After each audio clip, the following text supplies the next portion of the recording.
Yeah, you know what it is. 140 for the rebel, Billy man shit, nigga. They turn their head over, nigga. I read what Eve did to Adam, I just pray my love don't lie to me. Swing the iron like Samson, I can't let no holder lie to me. I don't feel these rappers, oh they lies is hypocrisy. Ain't no competition, ain't no rivalry. Niggas think I'm playing, I don't hear one word they saying, this shit light work. Think Muhammad one of us, he might lose his life first. Circle up and stay alert. Another cop can stretch the nigga. He a demon, this an exorcism. Watch I bless the nigga. You took that open blood, then you know I'm gonna get active with you. From the opposition, I see vision. Let me paint the picture. Rappers claim they spit and I ain't listening. Is in fact the fear. Revenge was a woman, now I scope that bitch like Jacob. So time war, we gonna run the summer. It's gonna be historical. Thought they making plays, made them niggas call the audible. As who run this shit, but their question is rhetorical. Bitch, I'm the one, me cookies with the oil. I'ma get them crackers, hell, should've never kidnapped my family. I can't do that. Bet I be the last nigga standing. Do a life sentence for my niggas, pray you understand me. I might put a switch on this Glock and call it young baby. How you real triggering on them dots? You a bird feeder, claiming he a demon. What's a demon to a cold leader? When he saying something, I ain't hear him. This shit like it ain't on who got this gun, it's on who gon' up that pipe first. I turn a bad situation to a game change. Bring soldiers from the dead, just raised up the chain. Bring shots, I'ma look like Aaron Jones when I run it. Never bite the hand and feet, you will never get that hand back. He bitching about 10%, I don't wanna hear none of that. He dropping sword, fuck him, just make sure you get that cover back. Look around, he ain't with us, probably cause he never was. Now my chin like you with the angels for your brothers. Everybody wanna be Richard Porter, God kill him like Alpo. Play if he want, it's laying in the trunk like Lee Malvo. A certified woman's ass nigga, I am not a toy. Hey, out with that hollow sign, yeah, this the real McCoy. Feel like Gullah Jack when I'm in Fayetteville, you feel your boy. Still up on my brain, still I think that's all that I do. The way I get it, boy, lost, they gon' start to call him Elroy. Fuck his game, pop out on them demons like I'm Hellboy.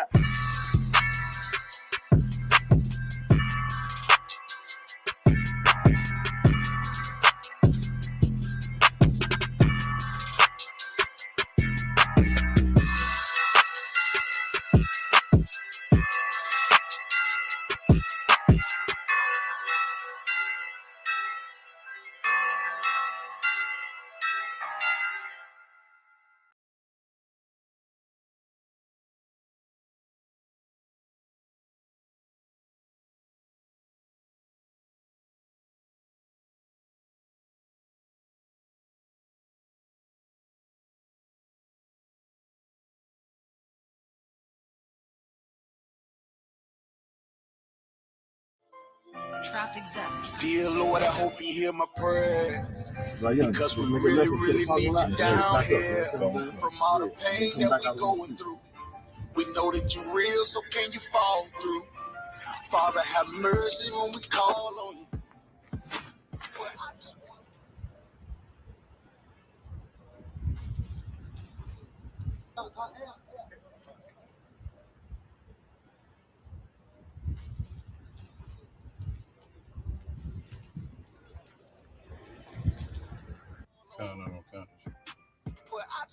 How far you say you?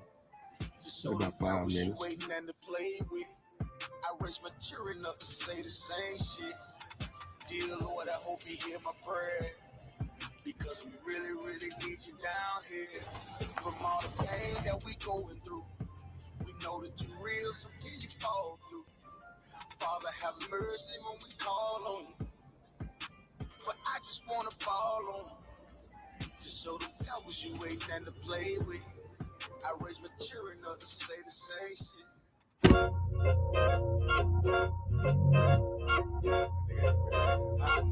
Yeah. Go ahead. Come on, West. Go ahead. Go ahead. Yeah. Go ahead. Look, I keep it low to the T. UBK play for keeps. Ain't shit sweet. Got soldiers on deck, and my youngin' did a sweep.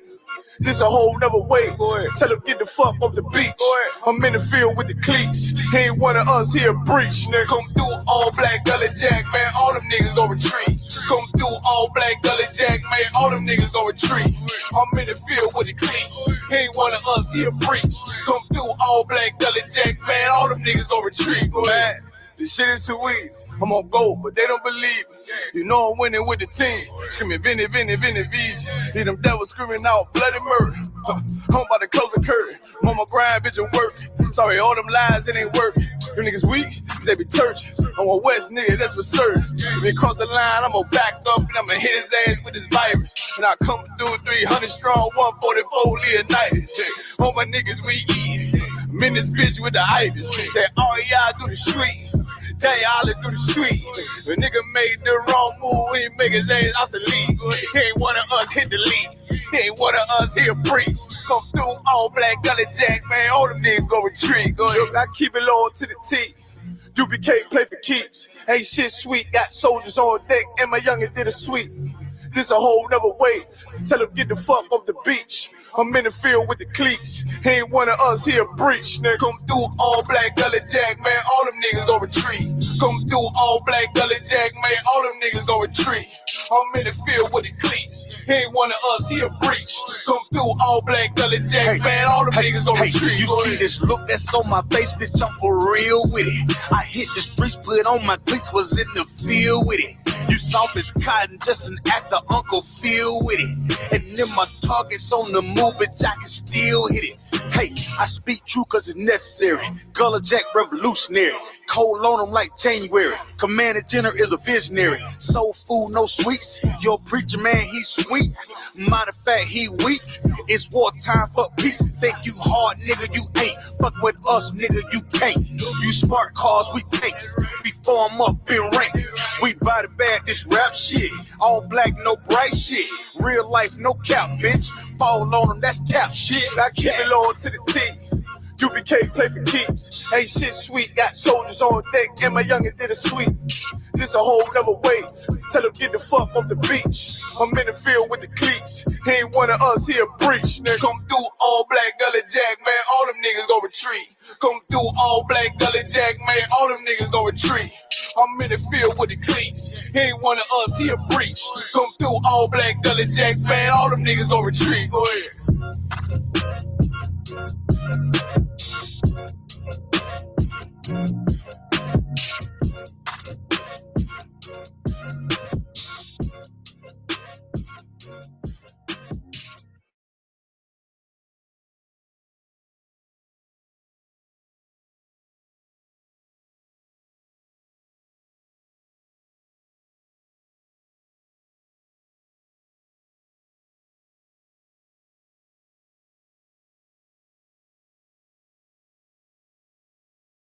Big gangster.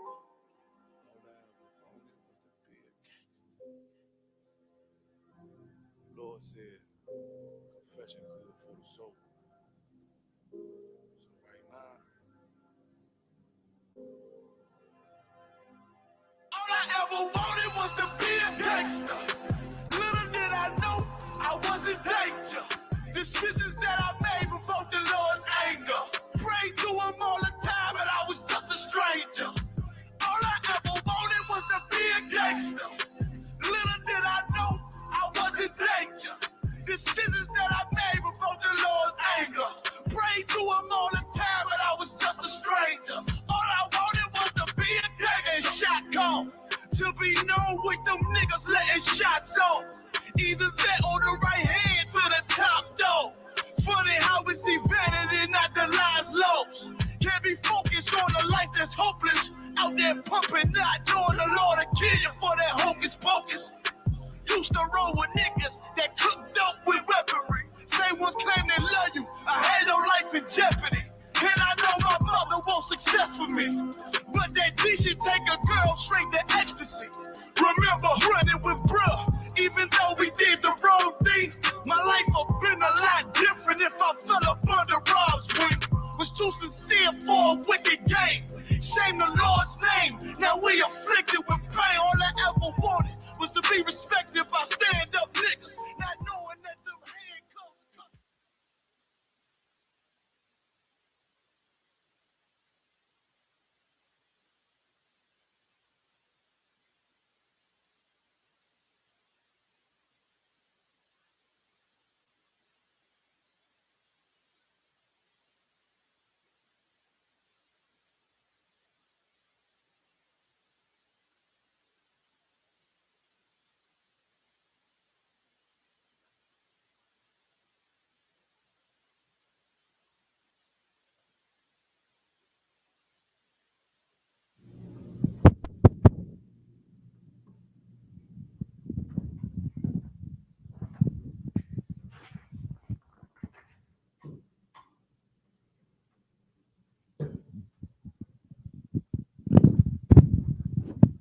Test 1 2 1 2. Most High in Christ. So like you bear with me just a moment. Just make sure this audio is working. Swab. Just a moment. Okay, good to go. All right, Most High in Christ. All right, Shalom. Yahweh Shemel Shah Barakathum to all the brothers. Yahweh Shamar Alathun Bahashemel Shah to all the sisters. This is the Israelite School of Universal Practical Knowledge. Started out of 1 West 125th Street, Harlem, New York, under Commandant General Yahana. You understand? Since 1969, we've been teaching the truth according to the Bible, that so-called blacks, Hispanics, and Native Indians are the true Jews according to the Bible, the true Israelites. You understand? And this is the Tuesday night Brotherhood class. I'm priest and officer of 1,000 Thabawan, holding it down for my brother, Officer Yaramak, until he arrives. He should be here very shortly. You know what I'm saying? So I'm just holding it down for the brother. All right. Of course, this is the Brotherhood class. This is a very important class. You know what I'm saying? All of the classes are important, as we always say. But this particular class has, it just has a very profound importance into our daily lives as so-called blacks, Hispanics, and Native Indians. In America today, it is commonplace as black people to, without irony, to hate each other. It's commonplace as Hispanics and Native Indians to hate each other and to love everyone else, to give all of our love, all of our devotion, all of our energy, you know what I'm saying? Everything we have, we give to the other nations, but for each other, we reserve nothing but hatred and unkindness. You understand? And so this class, this Brotherhood class, is all about, and Brotherhood is synonymous with sisterhood.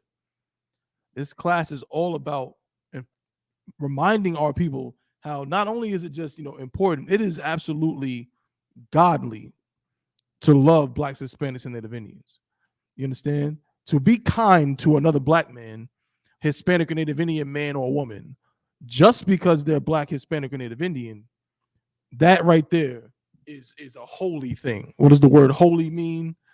Holy comes from the Hebrew word kodash. It just means set apart. Okay, it doesn't mean how well you play tambourines or drums in church. That's not what holy means. Holy means separate or set apart. It is a set apart thing. You understand? It is a special thing. You understand? And speaking of that, let's go to Deuteronomy chapter 7 and verse 6. Let's start there. You know what I'm saying? Again, my brother's going to come in and really expound on brotherhood.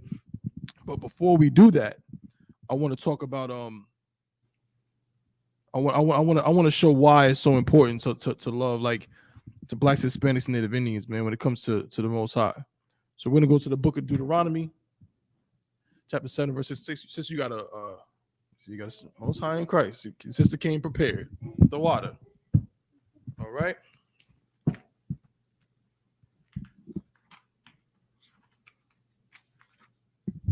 This is the book of Deuteronomy, chapter 7 and verse 6.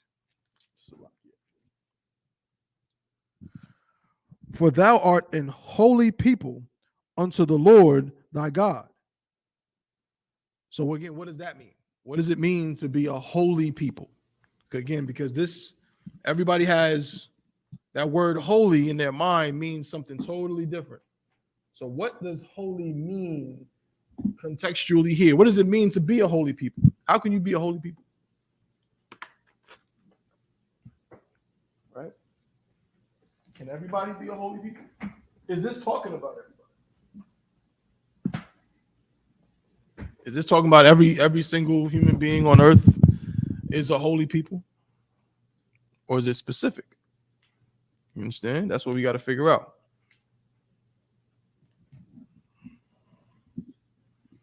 It says, for thou art an holy people. So thou is what? Thou is a what? Thou is a pronoun, right? Talking to a specific person or group of people. But thou art an holy people. And to know who it's talking about, we can easily just go back to one of the other chapters. Well, the whole book of Deuteronomy is talking to the Israelites. Deuteronomy chapter 6 and verse 4, hear, O Israel. Okay? Hear, O Israel, is what it says in Deuteronomy chapter 6 and verse 4. And verse 3, hear, therefore, O Israel. In verse 3. Okay? Verse 15, for the Lord thy God is a jealous God. So it's thy is a possessive pronoun. So whose God is it talking about here? Is it talking about everybody's God? Is it talking about, it can't be talking about the Greeks' God, because the Greeks' God is who? Zeus, Kronos. You know what I'm saying? It can't be talking about the God of the East Indians, because the God of this East Indians is who? Shiva. Can't be talking about the God of the Chinese and the Japanese, because their God is who? Buddha. You understand? So it's talking about one specific group of people. It's talking about the Israelites, right? So back to verse 6. For thou, chapter 7 and verse 6, for thou art an holy people unto the Lord thy God. The Lord thy God hath chosen thee to be a special people unto himself. Somebody give me a nice word to describe what is being said here. It's when I say nice, I'm being facetious. It's a harsh word in America's mind. You know, if you tell somebody this, they're gonna, you know, scream bloody murder. If you tell somebody what we're getting to here, what is this describing? What does it sound like it's describing? It's a word that, you know, gets thrown around a lot today, but you would never associate God with this. But it just said, "For thou art an holy people unto the Lord thy God." Of course, we know the word God, right? Coming from the Hebrew word Elohim, just means power, right? That's what God means. God is not the Lord, the Most High's name, right? It just means power. Okay, He's our power, right? But it says, "The Lord thy God hath chosen thee to be a special people unto Himself, above all people that are upon the face of the earth." Somebody tell me what that sounds like.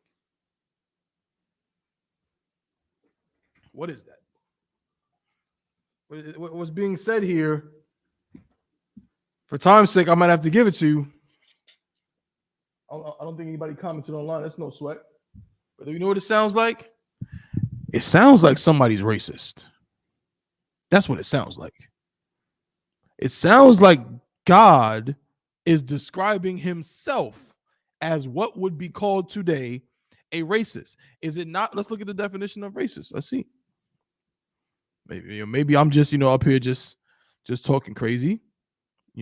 I'm in some insane Hebrew Israelite cult, right? I'm just talking nonsense. What I say can't possibly have any volition. Here we go. Let's see.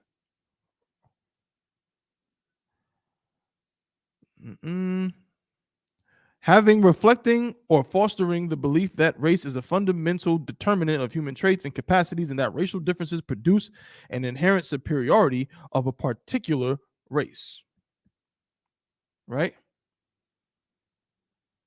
So a racist is someone who believes that one race can be superior over another race.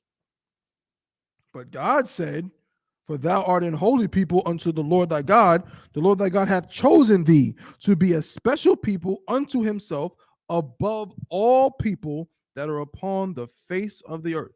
It doesn't say equal to, it doesn't say close to, it doesn't say matching with. It says above all people. So if one people is above all the other people, then that race of people is superior. You understand? This Bible is all about 100% Black, Hispanic, and Native Indian superiority. Shalaki. Hey, Sean.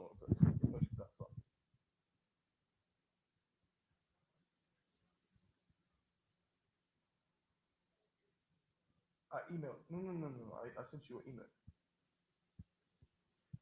Okay.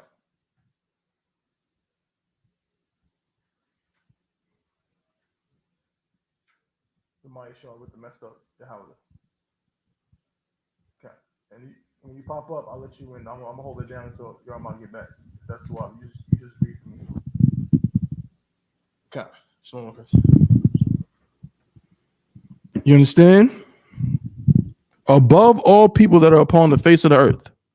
So how dare any Black, Hispanic, or Native Indian take it upon themselves to hate that which God loves? If God said that Black people, Hispanic people, and Native Indians, who are the true Jews, the true Israelites, according to the Bible, if He said they're better than everybody else, then why don't we treat each other like that? Why don't black women look at other black women as their sisters, as their family, when that's what we are? Let me get another precept that proves it too. I'm not just gonna say it. I'm not just gonna say it. I'm gonna go with a precept that goes right with this to prove what I just said. Hold on. Bear with me just a second. Some more God is racist precepts. We're gonna go to the book of Amos. Amos chapter 3 and verse 2.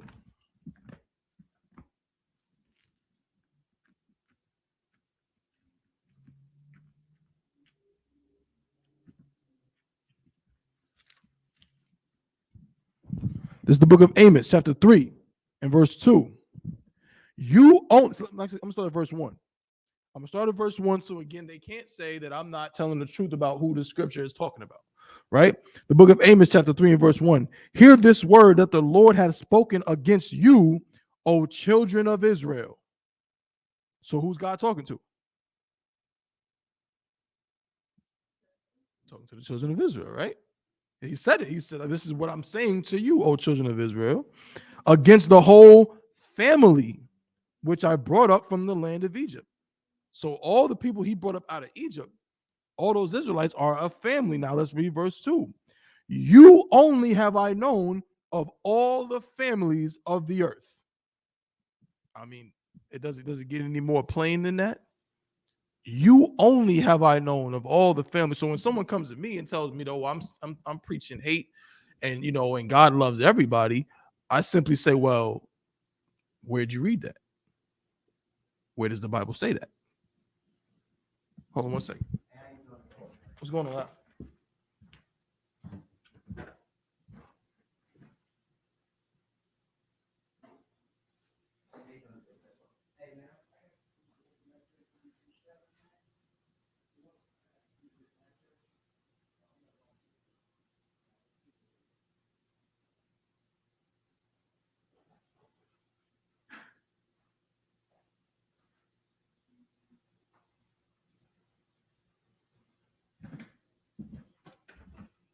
Salaki. Khan, right? So you only have I known of all the families of the earth. Therefore, I will punish you for all your iniquities. You understand? So the Lord said he doesn't even know the other nations. What is he saying by that? It's like you ever know somebody, but you don't know them. You know what I'm saying? Like you don't have a relationship with them. That's what he's essentially saying. It's like, yeah, like I know you. You know what I'm saying? You might have a friend who has a friend, right? And they might bring that other friend around, and you may even know that other friend's name. You know what I'm saying? You might have even hung out with that friend a couple times, but that's not your friend just because it's your friend's friend. No, it's like, I know you. I don't know them. So the Lord is saying, you only have I known of all the families. You understand? Of all the families of the earth. Therefore, I will punish you for all your iniquities, right? And that's important too, because the Lord is saying what? He's saying the same thing a father might say to his son. When a son gets in trouble, right? Him and all his friends do something real silly, right? What's the first thing that a son or daughter says, right? What do they say? Like, right? If everybody, they do something, they shouldn't have been doing. They cut class together, whatever. What does the child say? They say they're sorry, but like, what's their excuse? What is usually their excuse that comes to their mind that they think is supposed to absolve them? Like, yeah, but okay, that's a good one. Children do say that, but that's not the one, right? But that's good. No, one thing they'll say is, but so-and-so did it, right? But everybody does it. But everybody was doing it. It wasn't just me. It was, and a good parent says what? What does a good parent say to, I know when I was coming up, I'm showing my age now, right? But they say something like, you know what I'm saying? Like, well, if everybody jumped off a bridge, are you going to jump off the bridge too? Whatever. They'll say something like that. Or, but more importantly, they'll say, everybody ain't my child. Everybody ain't my son. Everybody ain't my daughter. No offense, but Let their parents deal with whatever they doing. You're my child, and you know better than that. I taught you better than that. You understand? So the Most High that's exactly what the Most High is saying, because we're his children. We're his children. And he's saying, you only have I known of all the families of the earth. Therefore, I will punish you for all your iniquities. Black people always looking up to the sky saying, Lord, why me? Why me? Why me? Why us? Why we got to live like this? Why our lives got to be like this? You understand? Why we got to catch hell for this and that and so on and so forth. You understand? This is the reason. This scripture is explaining why, black man, you can't sell drugs. You can't sell drugs like the oppressor does. The oppressor sells drugs and has $1 trillion pharmaceutical company.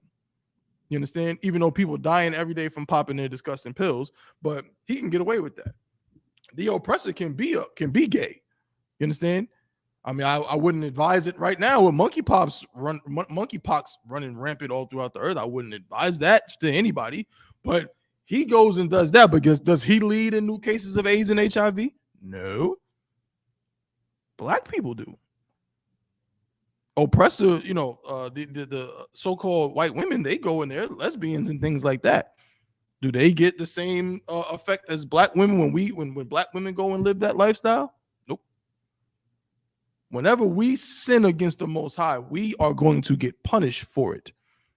That's why we're in the ghettos right now. That's why we're in the barrios right now. That's why we're on the reservations right now. Because we continue to sin against the Most High. And one of those sins is not loving our brothers and sisters, not loving so-called blacks, Hispanics, and Native Indians, man. Okay, so bear with me just a moment. We'll get some more precepts rolling. Just a second. Also, let me remind everybody, if there are any questions, if anybody has any questions, you can, if you're online, just go ahead and type it in the chat. If you're in the room, just raise your hand.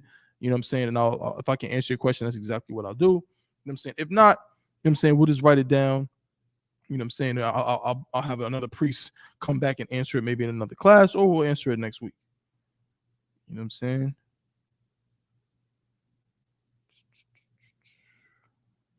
Just a moment.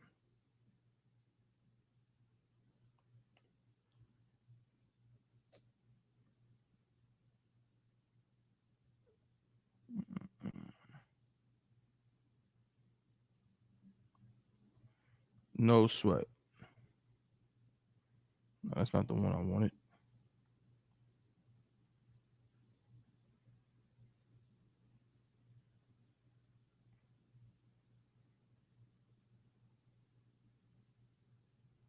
Can't. I'm gonna read this one more time. I gotta make a call real quick. It's lucky.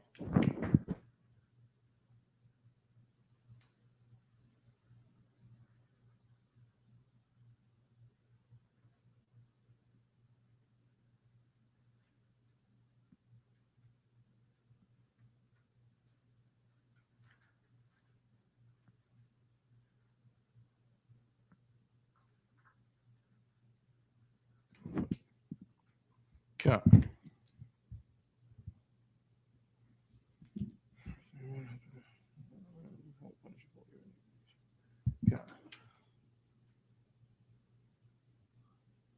So there's no questions in the room. We're just gonna go ahead and keep rolling. Keep rolling with it.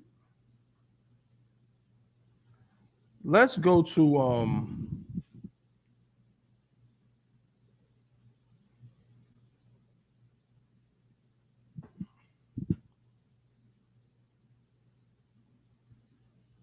we're gonna go to the book. Bear with me.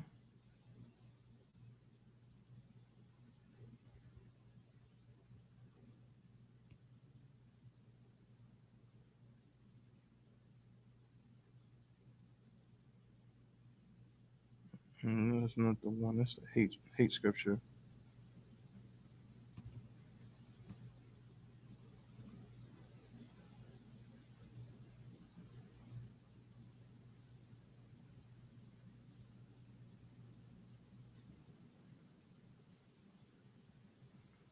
Nope. All right, cool. I'm gonna go to second Ezra. Let's go to second Ezra real fast.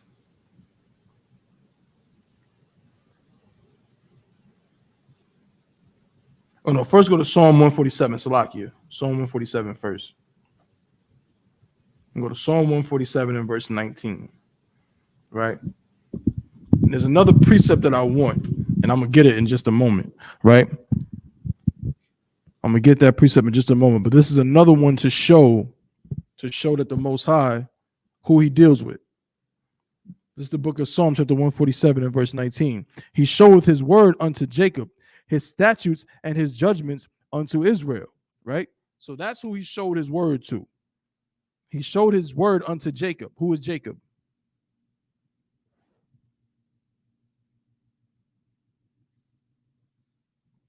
Who's Jacob? You know?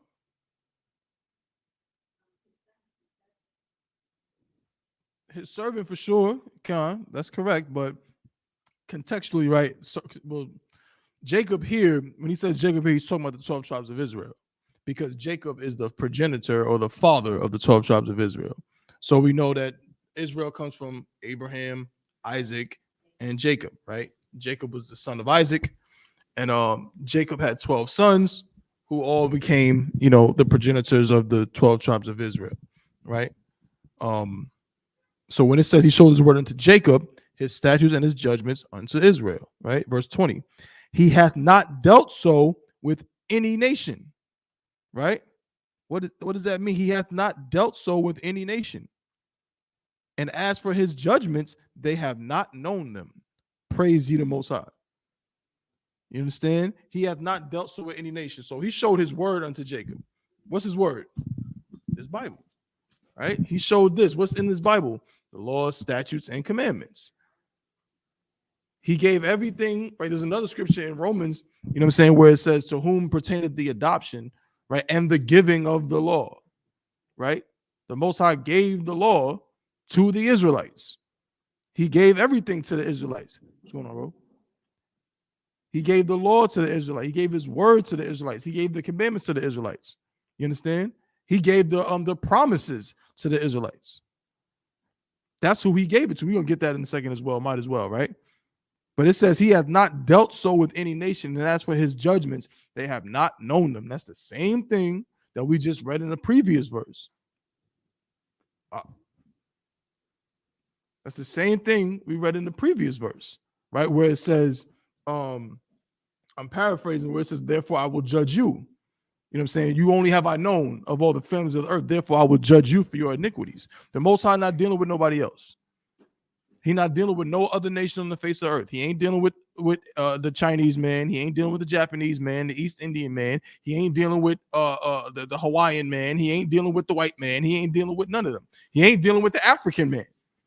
He ain't dealing with Hamites. He's dealing with the 12 tribes of the nation of Israel.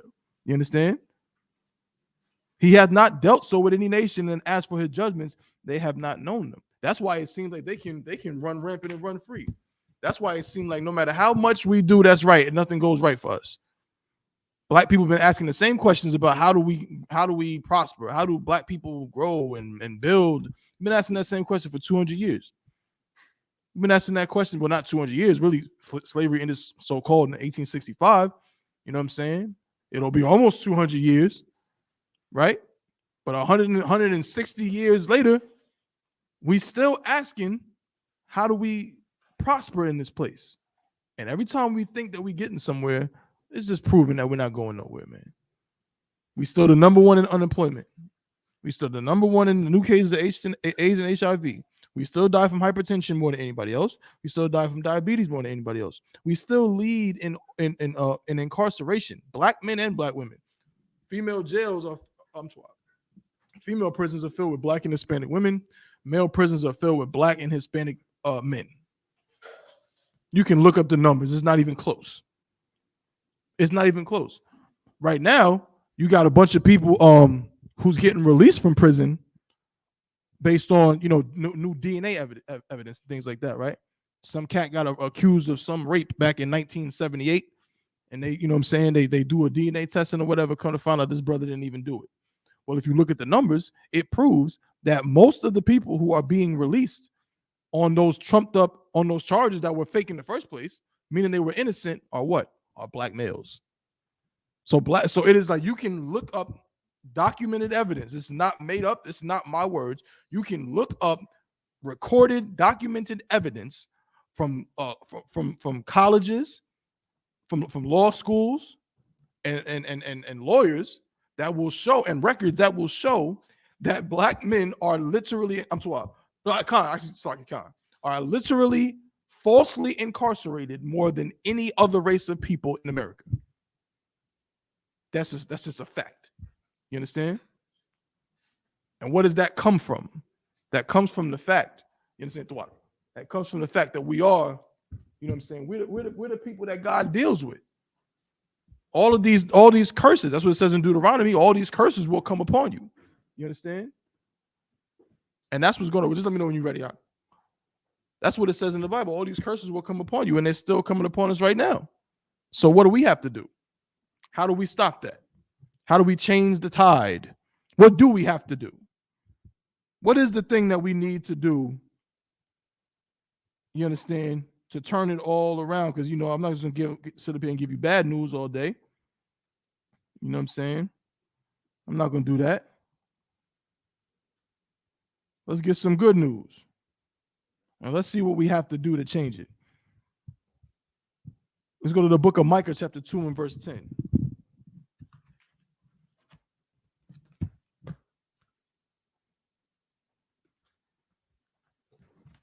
Salakia. Okay.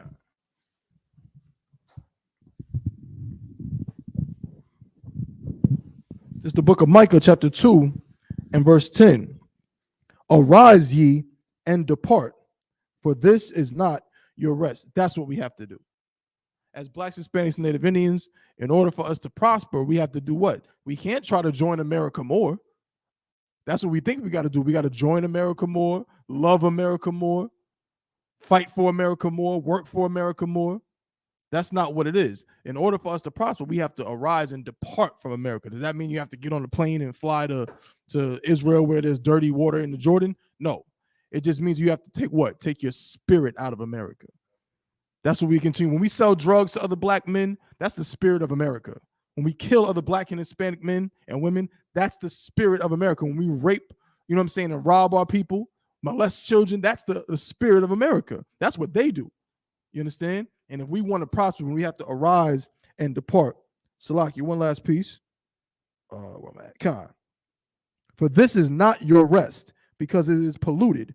It shall destroy you, even with a sore destruction. America is polluted, man. And black men, that's why we can't prosper here, because as it was prophesied, you understand, that this place would destroy us. And that's what it's been doing. It's been doing this job for 200 years. You know what I'm saying? So we have to get up out of this mindset and change our minds and change our spirits. All right. And with that, I'm going to pass the class over to Priest and Officer Yarmak.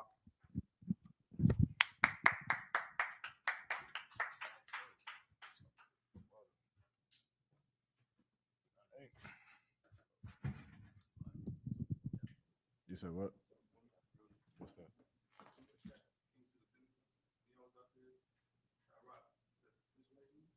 Yeah. And what happened? He tried to sell you a shirt. I know you lied. The same one? He came in here and tried to sell you a shirt. Man, you should have told him. You should have told him. Hold on, wait till Officer Yarmak get here. We're gonna deal with that. Hey, the water for the brother, man, for holding it down, man. You understand? Brother showing tremendous brotherhood. We got some people online, Most High in Christ. If anybody got any questions, go ahead and type them in the chat. Top one, you know what time it is, brother. If you could send me one time. Hold on 1 second. We did have a question that was asked previously. The question that was asked was, what prophecies are in the Bible that have not been fulfilled yet, or that we have not seen? So we're gonna go into that. But before we go into that, if I could, Baba Kashab, if I get Zephaniah chapter 2 and verse 1, whenever you get a chance to water. Anybody who has questions online,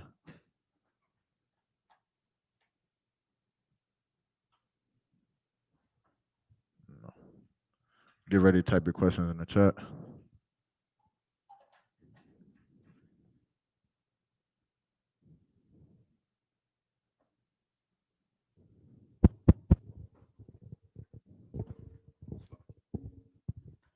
You two up. Any questions in the room, just raise your hand any Count. point in time. Count. This is the book of Zephaniah, chapter 2 and verse 1. Gather yourselves together. Yea, gather together, O nation not desired. So this is the first thing that Blacks, Hispanics, Native Indians got to understand. That's right. There is no way in hell we can even fathom the idea that our babies grow up in this world and live a normal life if not for Blacks, Hispanics, and Native Indians coming together. You understand? There is not a fathomable way to even think that our children can live in a world that we grew up in. You understand? Like the world that we grew up in is terrible. Our family structure is terrible. The way that we love each other is terrible. So how could we ever think that by living the exact same way that we was raised is going to be different for our children? It's not. And so what we have to understand is like what the brother was saying, that we have to separate from America, because the way that America teaches and the way that America raises us in this place, it raises us to be the leading in abortion. It raises us to be leading and drug the condition with drugs. It leads us to be leading in gang violence and black on black crime. And that is the condition that we put ourselves in by listening and following after the ways of America, when the Bible, which most Americans follow the Bible. I don't. I think I got one in my car. You got one? Yeah, hold on 1 second. I think my key is on that table right there. Most Christians follow the Bible. Most Christians go to church on Sunday and they open this book and they read from this Bible, but yet most Christians still take that and they go and they follow after our oppressor or follow after Christianity, which has nothing to do with the Bible. And in following after our oppressor, we still die in the streets of America. We still die in the ghettos. We still end up poor. We still end up on drugs. We still end up falling victim to all the curses that the Lord has put on us here in America. And so at some point, we got to realize that there is something that has to change. You understand? There is something that we got to start to look at what our grandparents did. We got to start to look at what our great-grandparents did and what our aunties is doing and what our uncles did. And we got to start to realize something. What our forefathers and what our family members that came before us did, it didn't work. It didn't work. You understand? All women are still whores. Our brothers are still killing each other. We are in a Black, Hispanic, and Native Indian community. We account for 500 abortions every single year. Every single year, Salakia. Did I say that number right? 500,000 abortions every single year. And that's just Black people. Good night. What you said? What? If you add Hispanics, good night. That's not even adding Native Indians. You understand? If I could, I forgot to grab that ginger ale right there. If I could, so, you understand? And so that number is very, very, very high, man. But that is because we have been taught that following after our oppressor is okay. You understand? The way that we murder each other in the streets, the lifestyle that we live, the lifestyle that we aspire to live, it's not because you grow up and believe that, the best way you're gonna live is just, to be in a separate cup. That's too wild. The best thing you're gonna do with your life is just be the greatest murderer. Nah. None of you ever grew up that way. You grew up thinking you was gonna be a basketball player. You grew up thinking you was gonna be a doctor or a lawyer or be a football player or a track star or a boxer. But of course, because of the conditions and the circumstances that America puts on you, you have no choice but to feel like you have to join a gang. Why? Because you've been placed in a low-income community where the people around you are hunger-stricken. You understand? The people around you are hooked on drugs that our oppressor put inside the community. So what else can you do? What you gonna do? You gonna walk inside the ghettos of Cornwallis late at night without a weapon on you? You gonna go inside the ghettos of Cornwallis without friends to back you up? No, you're not. You're gonna do the same thing you do when you go where? When you go into prison. When you go into prison, how many brothers go in there not a part of a gang, but they come out a part of one? Is it because they grew up just knowing that when they turn 36 years old, they was going to join a gang, or did they get put in a circumstance? Did they get put in a condition in which now they're forced to have to choose this lifestyle? Go ahead, what you got? Salaki, if I may, what you're saying is a heavy point, which improves that, you know what I'm saying, people who try to look at it like it's just, you know, a black thing, you know what I'm saying, a black Hispanic thing. No, because even when oppressors go into jails, they end up having to click up with white people and join some Aryan Brotherhood just so they don't get got. Right. So it's like you said, it's conditional, it's whatever situation you in. Right. Everything that we do in life is about our condition and it's about our influence. There is nothing else. There is nothing else except condition and influence. All of that nonsense, especially with the LGBT community, as far as being born gay, that's not true. You understand? If you go up to Philly, what do people love to eat in Philly? You said what? The cheesesteaks. Are babies born in Philly like, cheesesteak? Nah. But at some point they grow up, and what is in Philly? Cheesesteaks. So eventually they grow up to the point of saying what? Cheesesteaks is the best. But what about the people out in Louisiana and Baton Rouge? Do they think cheesesteaks is the best? No. What do they think is the best? Gumbo. They think gumbo is what it is out there. Is it because Philly cheesesteaks are better than gumbo? No. Is New York pizza better than Chicago pizza? No. It's not. Look, see? We got right here. It's not better. You understand? And Chicago pizza is not better than New York, but it's about the influence. And so the same thing is you could correlate the same thing to how we live, the things that we do, the things that we eat, the way that you talk. The lingo that you have, the way that you dress, the way that you deal with women, everything about your life is about an influence. The problem is who has been influencing us for 400 years? BET, MTV, whatever our oppressor decides to push for us. If our oppressor wants us to wear dresses, he'll make Young Thug wear a dress, and then you'll get on Instagram calling yourself an influencer, and then you'll put on a dress too. And then the children underneath you, they'll look at that and they'll say that it's okay. If our oppressor tells us that killing each other is okay and that's how you make it and get money by killing each other and being a gangster rapper is that's the way, then what will we do? What will we do? Well, you understand. You get the story. But the problem is that when are we going to start to live our life according to what God have us to do? You understand?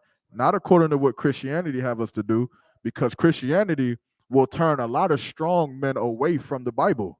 When the Bible wasn't meant to make weak men. This Bible was meant to make strong men, which I'm gonna go into answering the brother's question right now. If I could, give me let me finish reading this one first, and then let me get Joel chapter 2. Come on. There's a book of Zephaniah chapter 2 and verse 2. Also, anybody want the any water or ginger ale is ready on hand. You understand? Salaki. If I may real quick, if y'all need anything, just let me know and I'll grab it for you. Post. The book of Zephaniah chapter 2 and verse 2. Before the decree bring forth, before the day pass as the chaff, before the fierce anger of the Lord come upon you. Before the fierce anger of the Lord come upon you. Now, here is not a misconception. The whole world knows, or they teach of the return of Christ. You go in a Christian church and they teach it all day. Are you ready for Christ's return? Because if you not, I got some more You understand, the movie Friday, right? But that's true. Christ is going to come back. But here's the problem. What Christians believe is that when Christ comes back, there is going to be all kinds of love and all kinds of just acceptance. And everybody is just going to love and accept each other and just hold hands and kiss and candy canes and flowers and roses and all of the sweet things on earth. But here's the problem. If that was true, then what the hell is the point of Christ coming back? What the hell is the point? Can't you be gay in America freely? Yeah, but let me know if I'm mistaken. Can't you marry a man if you're a man? You're free to do so, right? Don't you have the freedom of religion? Can't you believe whatever the hell you want to believe? Let me know if I'm lying. If I want to worship the moon, do I have the right to? Okay. In America, right? No sweat. So what the hell the point? What the hell would be the point of Christ coming back? What is he gonna come back and tell me what? I just want to let you know, my son. You can worship the moon. It's okay. I still love you, you know. You can be gay. It's okay. I still love you. You can eat shrimp, crab, pork, and lobster. I still love you. What would be the point? There wouldn't be one. Here's the thing that Christians got to understand. Christ is coming back to kill. You understand? And that's a prophecy that's in the Bible. And why would he be coming back to kill? Why does any nigga ever go out and kill? Someone wronged him. You understand? And this is such an injustice to what the Christians do to who Christ is, because they make him out to be such a weak person when Christ is not a weak person. You understand? Christ is coming back to get revenge and judgment for what they did to him. They murdered him, so it's only right that he come back with a sword, and that's in the Bible. You understand? Give me Joel chapter 2.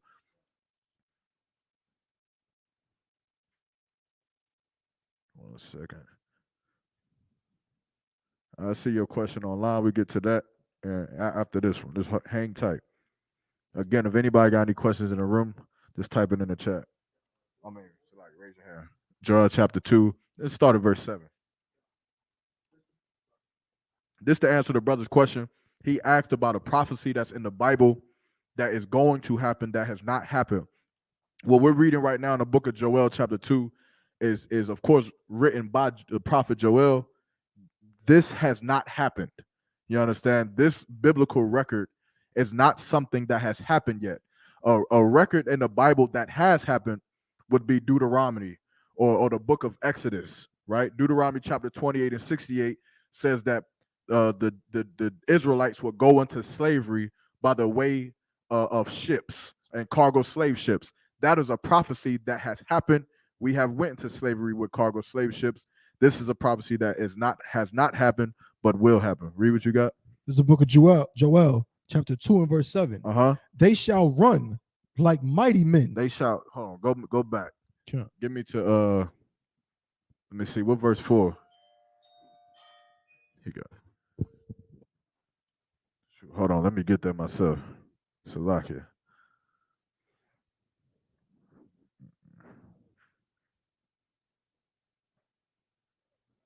Give me 1 second.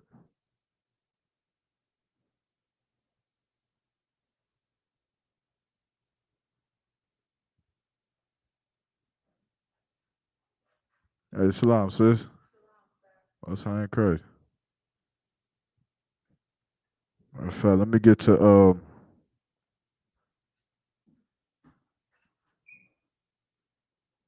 let's start at verse 6 just to be on time's sake. Now, what this prophecy is talking about is after Christ returns. When Christ returns, it's going to be World War III on earth, which is in the Bible. The Bible says that, behold, woe 1 and woe 2 has passed, but behold, woe 3 cometh quickly. And it speaks about how fire is going to rain down from the skies, and the eyeballs and the sockets will melt away, and the tongues will disintegrate from their mouth. If you ever seen the movie Terminator and that woman who was hanging on that fence, that's what is described in the Bible, because of course, when a nuclear bomb drops, the radiation, it completely burns everything of the flesh on the body, which is what the Bible talks about. Now, after World War III, after the Battle of Jehoshaphat happens, Christ is going to take up, you understand, the Israelites, the ones that is chosen, the ones that get a crown, and they will go up into the chariots. And this is where we start here, verse 6. Come. This is the book of Joel, chapter 2 and verse 6. Before their face, the people shall be much pain. Before their face. So before the people who decided that selling drugs wasn't something that they was going to do. You understand? Who decided that being gay or eating shrimp, crab, pork, and lobster and celebrating Christmas wasn't going to be something that they do. This is talking about them. Before their face, you understand? Keep going. Shall be much pain. Shall be much pain, meaning this is something we'll see. Keep going. All faces shall gather blackness. All faces shall gather blackness. Why? Why is all the faces gathering blackness that we see? You understand? In this day, now remember, we watching nuclear bombs drop, just like the movies. Like our oppressor knows these records, even though he doesn't come out and tell you that the Jews are black. Even though he doesn't come out and tell you that Christ is a black man, he know they have scholars and they know what's in these records. They know what's happening which is why they make movies about it. You understand? They make all the movies about everything that's in the Bible. They just won't tell you that it's actually true. So you'll go to a movie theater and you'll look at something, and then you'll walk out of there saying, "Oh golly, that was a great damn movie." Right. Meanwhile, our oppressor is getting rich off of our God's novel. Right. You understand? Our God created this story.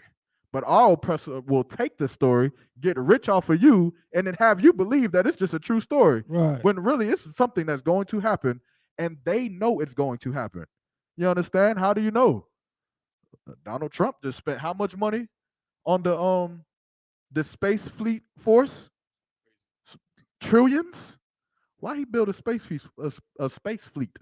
Which I think is the base is in Cocoa Beach. We drove past it during the Passover. The base for the space fleet is in Cocoa Beach. What the hell does he need a space fleet for? Last time I checked, we didn't see aliens come down. Right. It's because he knows what's in this Bible. That's right. He knows what's coming. You understand? The problem is that we don't. But yet, now the reason why we would see black on all of their faces is because when nuclear bombs drop, soot starts to come from the buildings, meaning the ashes. If you ever seen videos of 9/11, right? The people who was around the building in 9/11, when the towers fell, they had black gathered all over their faces, right? And there was much pain on their faces. Keep going. God. Uh-huh. Verse 7. Uh-huh. They shall run like mighty men. They shall run like mighty men. You understand? Talking about us. Keep going. God. They shall climb the wall like men of war. They shall climb the wall like men of war. Meaning the way that we live today, like, how many of y'all have ever heard of what's that damn effect? They talk about it with the Hulk all the time. Sis? No, it's not Mandela. You said what? Gamma? I don't know. It may be, but it's about I remember they was doing studies, but I remember seeing something. It was like a woman whose daughter was caught underneath a car. She was stuck. And because of something, she unlocked the muscles in her body, and she lifted the car up. But she was in a trance. Like, she didn't even know what she was doing. But because her adrenaline was pumping, it unlocked it. You understand? To the point where now she was using a higher percentage of her muscle fibers inside of her body to the point where she can move a car. That's true. You understand? Like how they say you only use 12% of your brain. That's true. You understand? The Lord has been conditioning us to be less and less, which is why when you go on the records, you'll see that Noah lived to be 900 some years old. You'll see that these brothers lived to be 800, 700 years old, and they were strong men in these days. But yet we die, we get weak at like 70. You understand? But there will come a day where the Lord is going to bring that back. You understand? And the scriptures say that we'll live to see generations and generations, and we'll be mighty men again. You understand? And this is what this is talking about. Keep going. Come. And they shall march every one in his ways. And they shall march every one in his ways. Keep going. And they shall not break their ranks. And they shall not break their ranks. You understand? That's why when you see them, brother, how many of y'all got to see them brothers come out for Hebrew Academy this year? You understand that? You seen this is them brothers was marching in their ways, and they did not break their ranks. You understand? That's what is supposed to be being built in this kingdom, because that's what Christ is coming back for. So when you go in a Christian church and all the singing and dancing is done, you understand? At what point do they do this? At what point do they have the rank that Christ is coming and looking for? Because this is what Joel is talking about, that Christ is going to need. Keep going. God. Verse 8. Neither shall one thrust another. They shall walk every one in his path. And when they fall upon the sword, they shall not be wounded. Keep going. Verse 9. They shall run to and fro in the city. They shall run upon the wall. They shall climb up upon the houses. They shall enter in at the windows like a thief. Now, I don't want to get too animated in this, right? Because of Christianity, this is something hard to believe. You know why? Because when you visualize this, what do you think of? I want to know if anybody could think of it. Because I think of it every single time. Every time you hear every time I hear this voice, I always think of this movie. And I'm like, what the for time's sake, I'm going to give it to you. The Avengers. When they crack that sky open And them whatever you call them things, right? And they started coming down, and they was doing what? They was running up the walls, and they was jumping from here to there, and they was on their chariots rolling around. Well, who does that? Where do you think they got that idea from? No sweat. Of course, in the movies, America always wins, Right. but not in this one. Keep going. God, it's like verse 10. Uh-huh. The earth shall quake before them. Uh-huh. The heavens shall tremble. Uh-huh. The sun and the moon shall be dark. Uh-huh. And the stars shall withdraw their shining. Meaning it's going to be a dark and gloomy day. Keep going. Verse 11. Mm-hmm. And the Lord shall utter his voice before his army. Before his what? Before his army. Before his congregation. Before his army. Before his choir. Before his army. Before his army.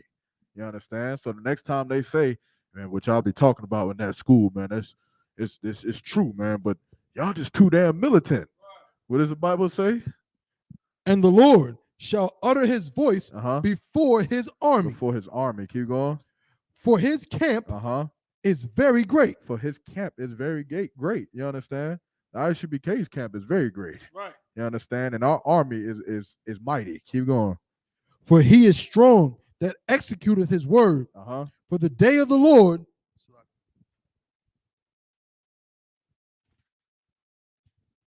is great and very terrible. But the day of the Lord is great and very terrible.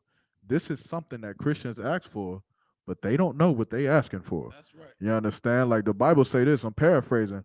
It say that I'm paraphrasing, so Salaki, you correct me if I'm wrong. Sure. But it says something like the day of the Lord is coming. They ask for the day of the Lord, but they know not what they ask of.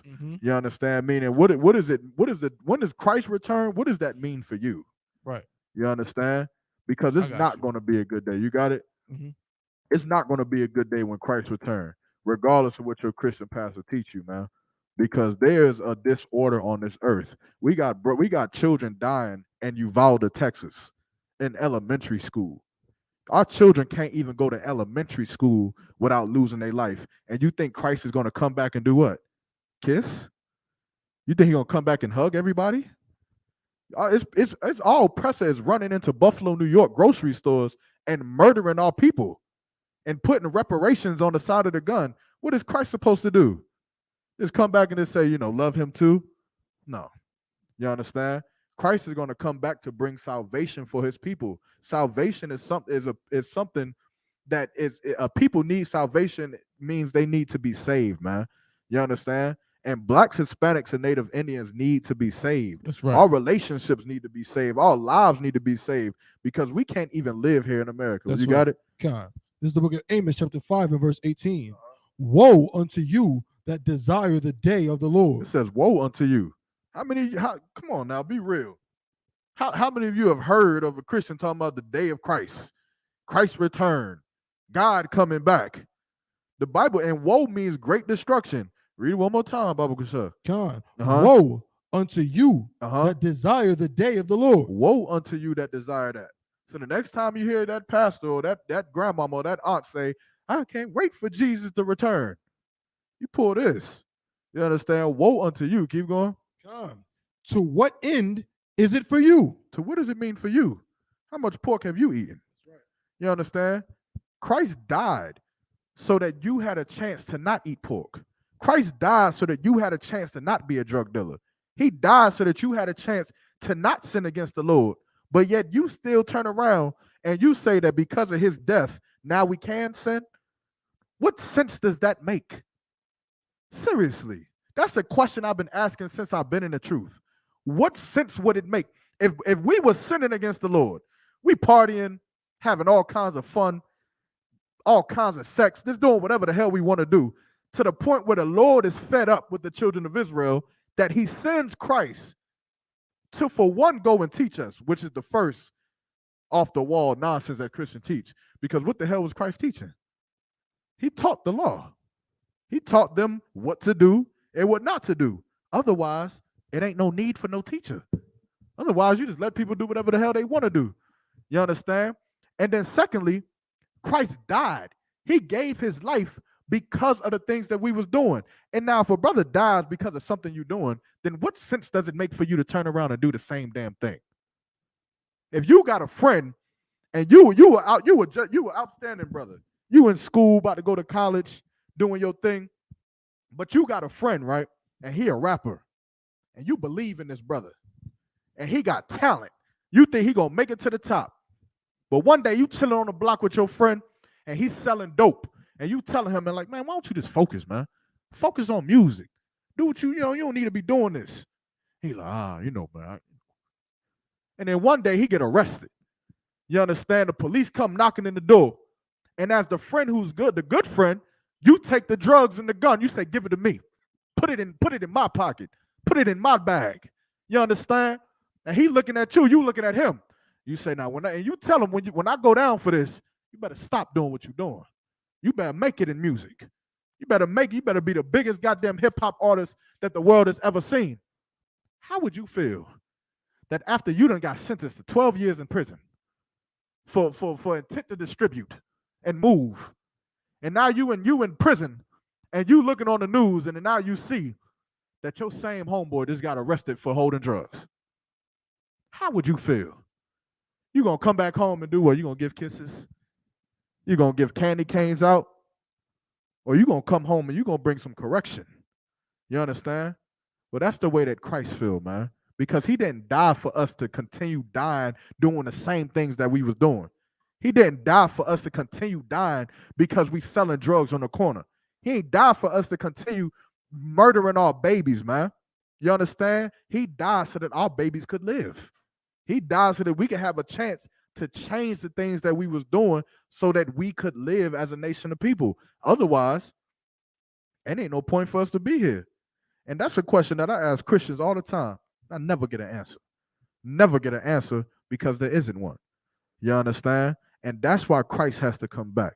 And that's why every Black, Hispanic, and Native Indian has to be in these classes, learning how to live, man, according to the Bible, because there is no other way. There isn't no other way. And if there is one, bring it to the test. If there's another way, bring it to the class and raise your hand and talk about it. But as far as I know, we tried being Christians for 400 years and it ain't worked. We've tried being Islam since what? The 60s? The 50s? The 60s? Ain't worked. We've tried being Nubianism and going down there in Atlanta, Georgia, or whatever that city was in Georgia, and joining what's that dude named Tabawan? Who had that camp out in Florida, I think. Dr. York. We tried being with Dr. York. We tried following after Polite and Sebek and Heracahudi and things like that. And the things that we've tried to follow has only failed us. Our people are still destroyed. You understand? But this is the only thing that is going to save us. And this is the only thing that has been mistaught to us. And there's a reason for that. You understand? Is there any more on that? Thank you. Con. Mm-hmm. The day of the Lord is darkness and not light. It's not light. It's not a good day. You understand? The prophecy says that 2/3 of the nation of Israel shall be cut off forever. You understand? Meaning 2/3 of our people who are God's chosen people, they won't survive. You understand? They will be killed. And that's the prophecy. Now, we work in the ISUBK every day to change it. That's right. We pray every day we go to camp that the masses of the people will hear these words and you say, you know what? We want to live. And they'll come in here and then this school would be packed and we'd be like, damn, you understand? We got to go get the Metro Dome, just the whole class, one day out the week. But unfortunately, you understand, the prophecy is as is, and Lord be with you. You understand? Is there any more on that? Any other questions? Any questions online?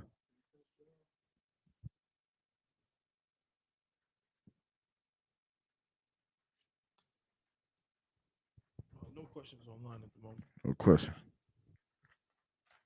It was a question online, but I lost it. Hey, brother, if you got that question, just type that question one more time, man. I lost it. You said what? Different. Yeah. If anybody in the room have any questions, anything they want to say, just raise your hand. You good to go? Time we good. Sis? If you could. Hey, so like, did Maya Shaw call? Yeah, did they switch it or what? Or no? So that one to hold it his own class. That's not what I told him to do. No sweat. So we still live in Goldsboro. That's not what I told him to do. Is it gonna stop that one though? So they not even live right now. Yeah, tell them. Come on, man. Yeah, Salaki. Good night. Sis, what you have? I'm sorry, Salaki. That's okay. So in the Bible it tells us to examine ourselves daily. Mm-hmm. Now I need like a backup precept with that. How do we examine ourselves? No sweat.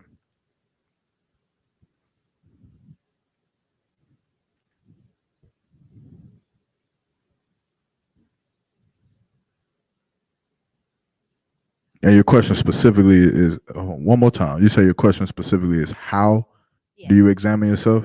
Yes. Well, let me ask you a question. What do you examine yourself according to what? To faith. To faith? Yes. What is your faith? What is my faith? How would you examine yourself to faith? I mean, there is no faith without works. Right. So that would go into the law, right? Exactly. Doing all the other commandments, right? Statutes. So I think you just answered your own question. You understand? Yes. You understand? So the scriptures say, the Bible say this: to be ye therefore perfect as your Father in heaven. It's a big misconception that a man cannot be perfect. That's a lie. Being the Christian church teaching you that a man cannot be perfect, they tell you that because they absolutely hate you. It doesn't sound like they hate you because we have become weak people. And weak people want what? Pity. You want someone to be pitiful on you. You want sorrowfulness. You don't want someone to tell you you're disgusting. You don't want someone to tell you you're terrible. You want someone to say, it's okay, baby. No, I know that you fall short sometime. Everyone falls short. But we become such a weak people that we can't accept correction. When the truth is, you can be perfect, and God wants you to be perfect. Most High Christ, the Lord with them. The Lord is with them. You understand? But you can absolutely be perfect. And I'll give you an example because this is another story I always tell right here at Central. There was a pastor who holds a class here or there at some time. His name is Pastor John Bennett, who is still ducking the debate. It's been about 3 years. Pastor John Bennett, or your knuckleheaded idiot sons or nephews or whoever the hell else I had a conversation with. I'm still waiting on the debate and stop being, you understand the word I want to use. I'm waiting on the debate that you said that you were so strong, proudly said that you would take, but no sweat. But I went inside of there, and one of my tattoos was showing, right? And a brother came up to me, and I also had a shield on. And an older brother came up to me. He said, I can see you. I see you working with the Lord. I see you working with the Lord. And I was like, yeah, okay, kind. I was younger in the truth at the time. And so eventually he got onto my tattoos. He was like, how many tattoos you got? And I was just like, oh, I don't talk about that, man. I don't like my tattoos. I'm not proud of them. You understand? He was like, why? And I told him, I was like, because I found out in the Bible that getting tattoos was a sin. So I ain't rocking with that. And he was like, and this is a Christian man. He said, yeah, you right. But if you do get any more tattoos, God's still gonna love you. God's still gonna accept you. And now to a weak man, that is comforting. It's comforting to know. God. Most High in Christ. The water. Now to a weak man, it's comforting to know that God will accept you regardless of what you do. Because now you can do anything. You can go sleep with men if you want to. You can do all the drugs in the world, sleep with all the women, celebrate anything you want to celebrate, worship, whatever, because God is going to accept you. But here's the problem. The problem is this. What do you do when someone tells your daughter the same thing when she's smoking crack? When she goes to a person and she says, you know what? I found out that smoking crack is against God. I ain't going to smoke crack no more. And that same man looks at her and says, that's good. You're right. It is against God. But if you smoke crack again, God still accepts you. What does that mean about that brother to that girl? He hates her. You understand? Because he won't correct her. He won't say, you know what, that's absolutely correct. You understand? God hates people who smokes crack, and you should never smoke crack ever again. Good job. Don't ever do it. You understand? But of course, because of the lifestyle, because of Christianity, we are taught to be so weak and so comforted by lies. Instead of they tell to the seer, see not. You understand? But the truth is that we have to base our life off of these scriptures, off of these law, statutes, and commandments, and that's how you check yourself daily. You understand? If you feel like what you're doing is a sin against the Lord, what do? You come to class and you raise your hand and you'll ask the question, "Hey, Slakia, sir, I did this today. I was feeling like this today. Is this a sin? Should I feel this way about my husband? My husband was playing the game today, and I started thinking that I should go and sleep with another man. Is this a sin?" I'm just giving an example, right? She looking like, I ain't gonna do that. You understand? Most high in Christ. You understand? But you would ask those questions, and that's how you would know. You would keep coming to class, and you would keep just getting your strength by asking those questions. What you got?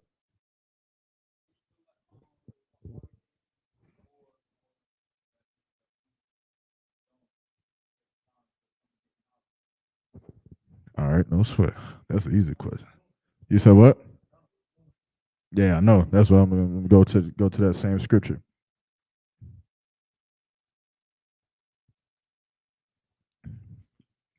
Black men and black women, of course, for one, have been destroyed. They've been destroyed by Christianity. If you go and if you even just read, or not even a biblical aspect, but if you read the letters of Willie Lynch and what Willie Lynch and what they strategically did to black people, it destroyed them. It destroyed our whole aspect of everything of what we were. So now today, where we live in this lifestyle and we think that it's okay to be American, we think it's okay to be Christian, to just live life because we think that white people aren't racist because we're not being hung from trees. For one, it's a selfish feeling to have if you're black. I'm letting you know that right now. It's a selfish feeling because if someone hung you from a tree, you would want your great great grandkids to remember.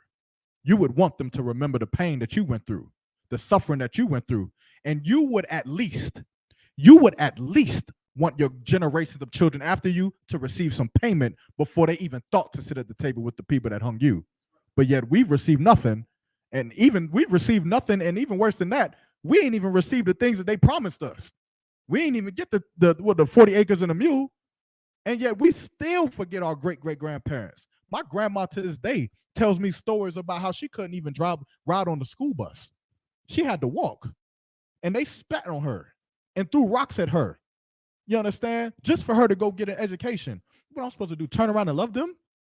What did they do? Did they give my grandmother a bus? No. Did they give black people in her neighborhood a bus to repay the things that happened to her? No, they didn't. But because of the condition that we in, we have been taught to be good slaves. You understand? Which is why they don't have to hang you no more. They don't have to spit on you anymore. You spit on each other. You look at each other as the bottom filth.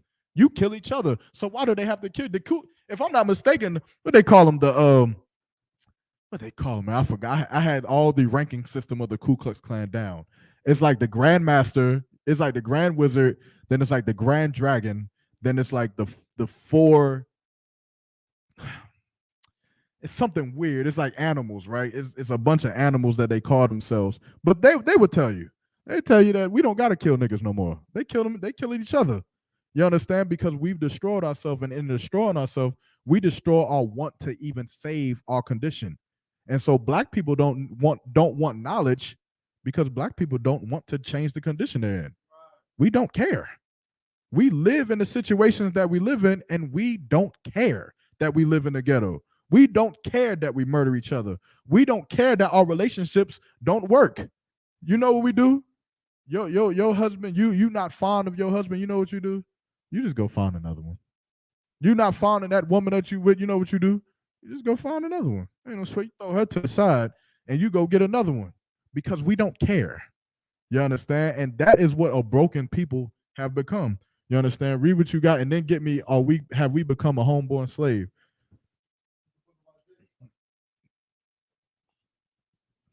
This is the book of Isaiah, chapter 30. Can I start at verse 9? Yeah. Chapter 30 and verse 9. Uh-huh. That this is a rebellious people. That this is a rebellious people. You want to know why black people don't want knowledge? It's because we're rebellious people. That's right. We reject it. We reject knowledge. I don't know how many times we told black people that being gay gives you HIV. You're going to get AIDS. God. I mean, goddamn. Is it not in the news that the leading world health organization just came out with a statement that said that men who have sex with men should limit the number of partners they have because of monkeypox. Because monkeypox is attacking gay men. The Isupk been teaching that since 1969. Right. You understand? But we've rejected knowledge. We told the Isupk has been teaching that we should not love our oppressor, that we should not celebrate his holidays. And every year we do what? We go celebrate Christmas and what happens as a result? The crime rate goes up.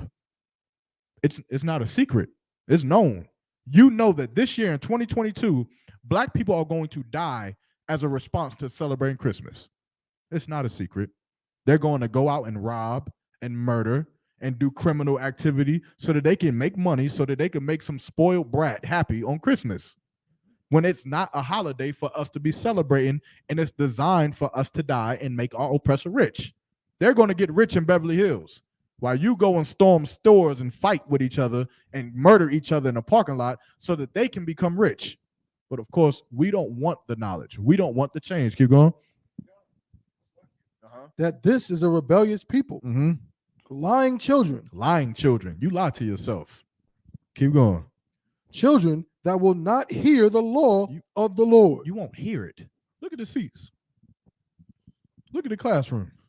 Take a peek. Here we are. Ain't nobody singing and dancing and passing a collection. Have we ever passed a collection plate around? No. Maybe we should. Maybe if the collection plate goes around, it will be filled. You go to church. I remember going to church, and I was like 14. I didn't have no money, and I remember feeling like a sickening in my stomach because I didn't have no money to put in a plate, and it was just like when it came past, it was just like, I'm a terrible person. Damn, I don't want to be. I'm 14 though. And passing it past, and that's it. But here we are in a class where you get free knowledge. You can come in here and learn about Antioch. You can come in here and learn about the 12 tribes of the nation of Israel. You can come in here on Friday and get a Tawab class taught by Officer 1000 Thabawan on the Lashwan Kodash, the ancient Hebrew which is on the walls. You understand? One of the oldest, if I'm not mistaken, the eldest language known to man, the absolute oldest language. You can come and learn it for absolutely free. For free. You understand? You can learn about who King David was, what the Jacobite revolution was. You can learn about all the rebellions in the Bible. You can learn about the King Nebuchadnezzar and what he did. You can learn about where the hell came from and Dante's Inferno and his diaries and his poems. You can learn about all of these things by just raising your hand and say, where the hell did hell come from? Why do people think heaven is in the sky? You can ask all these questions for free, but yet all people reject the knowledge. Right. They don't want to know because it's comfortable living in the place that they are. You understand? How many of y'all ever seen the movie Django? You seen the movie Django, right? Or really a good one. And if you ain't seen this one, you need to go watch it. But The Birth of a Nation, the new one. You understand?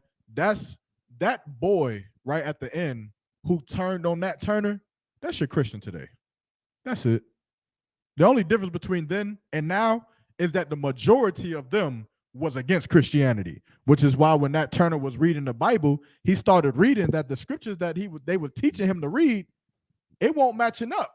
Because at nighttime, that Turner would go into them caves and he would put that headband on, which is in the Bible. He would cover his head and he would start to read these scriptures.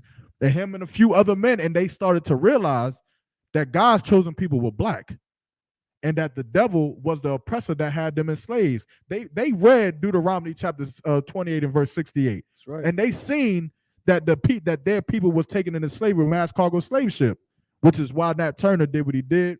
You understand? Not saying that what he did was correct. You understand? Because our judgment comes from the Lord, but he did it for a reason.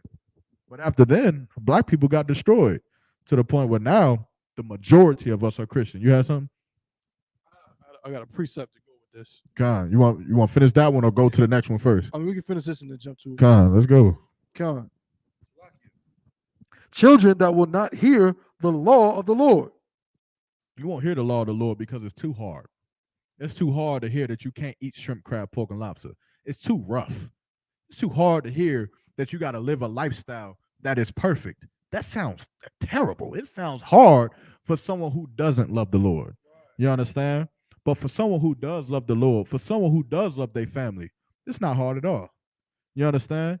You want your family to be in order, then you'll come in the Isupk and you'll start following these laws. Simple. Done. You understand? You seeing men that do it. You seeing sisters that do it every single day of their life. Keep going. Verse 10, which say to the seers. Which say to the seers. These are Christians who say to the seers, keep going. See not. Don't look at what I do. Don't worry about what I do. You understand? They go in a Christian church. They don't want the pastor to call them out for the wickedness that they do. They don't want the pastor to start calling out JJ or Ray J or Day Day or Daquan because they Crips and they killing each other. They don't want the pastor to start calling out Shaquem because he's half a gay man. I can say that, right? Okay. They don't want to start calling out Shaniqua because she done had sex with every man in the goddamn front row. They don't want that. They say to the seers, see not. I put my money in a collection plate. Don't look at what I do. Don't look at how I treat my family.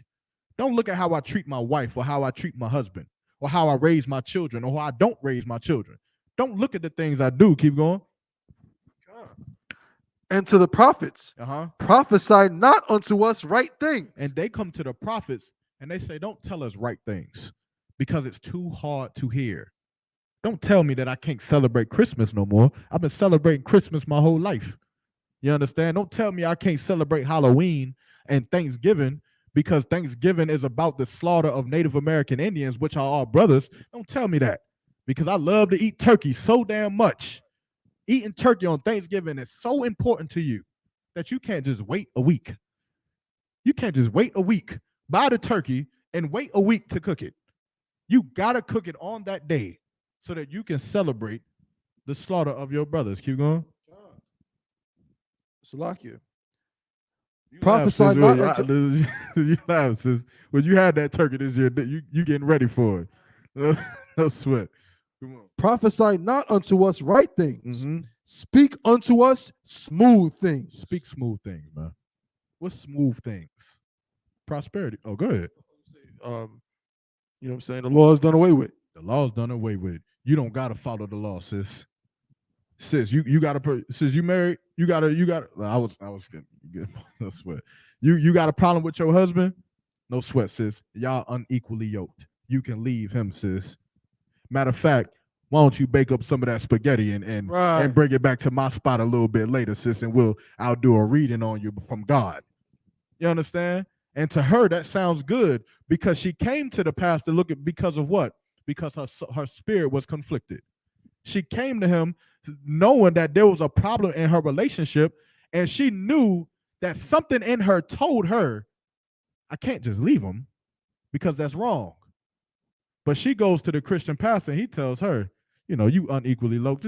Just leave him. You understand? And that's a smooth thing to her. And now he opens up the door for her to go be a whore.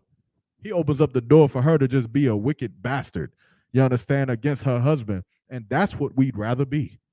We'd rather be told with prosperity preaching that what? You come in here and you spend your tithing money and you give donations.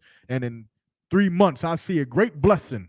I see a great blessing coming to you, and you keep staying strong, sis, and you keep coming to the church of First Apostolistic of God, and you're going to have blessings rain down on you from the stars of heaven up above.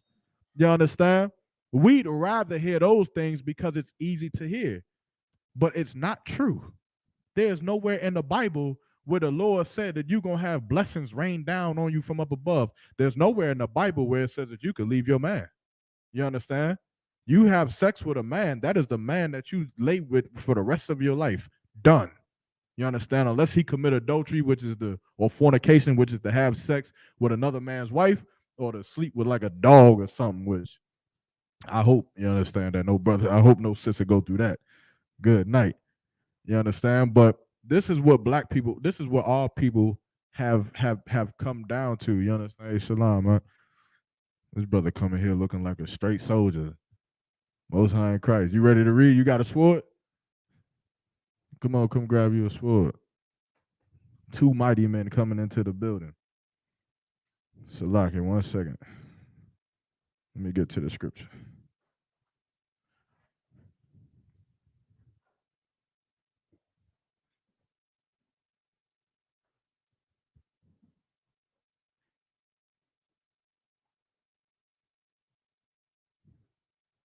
If anybody in the room who just walked in, if y'all need water, y'all can grab it. If y'all got any questions, just raise your hand. It's lock out of one. You want? Okay.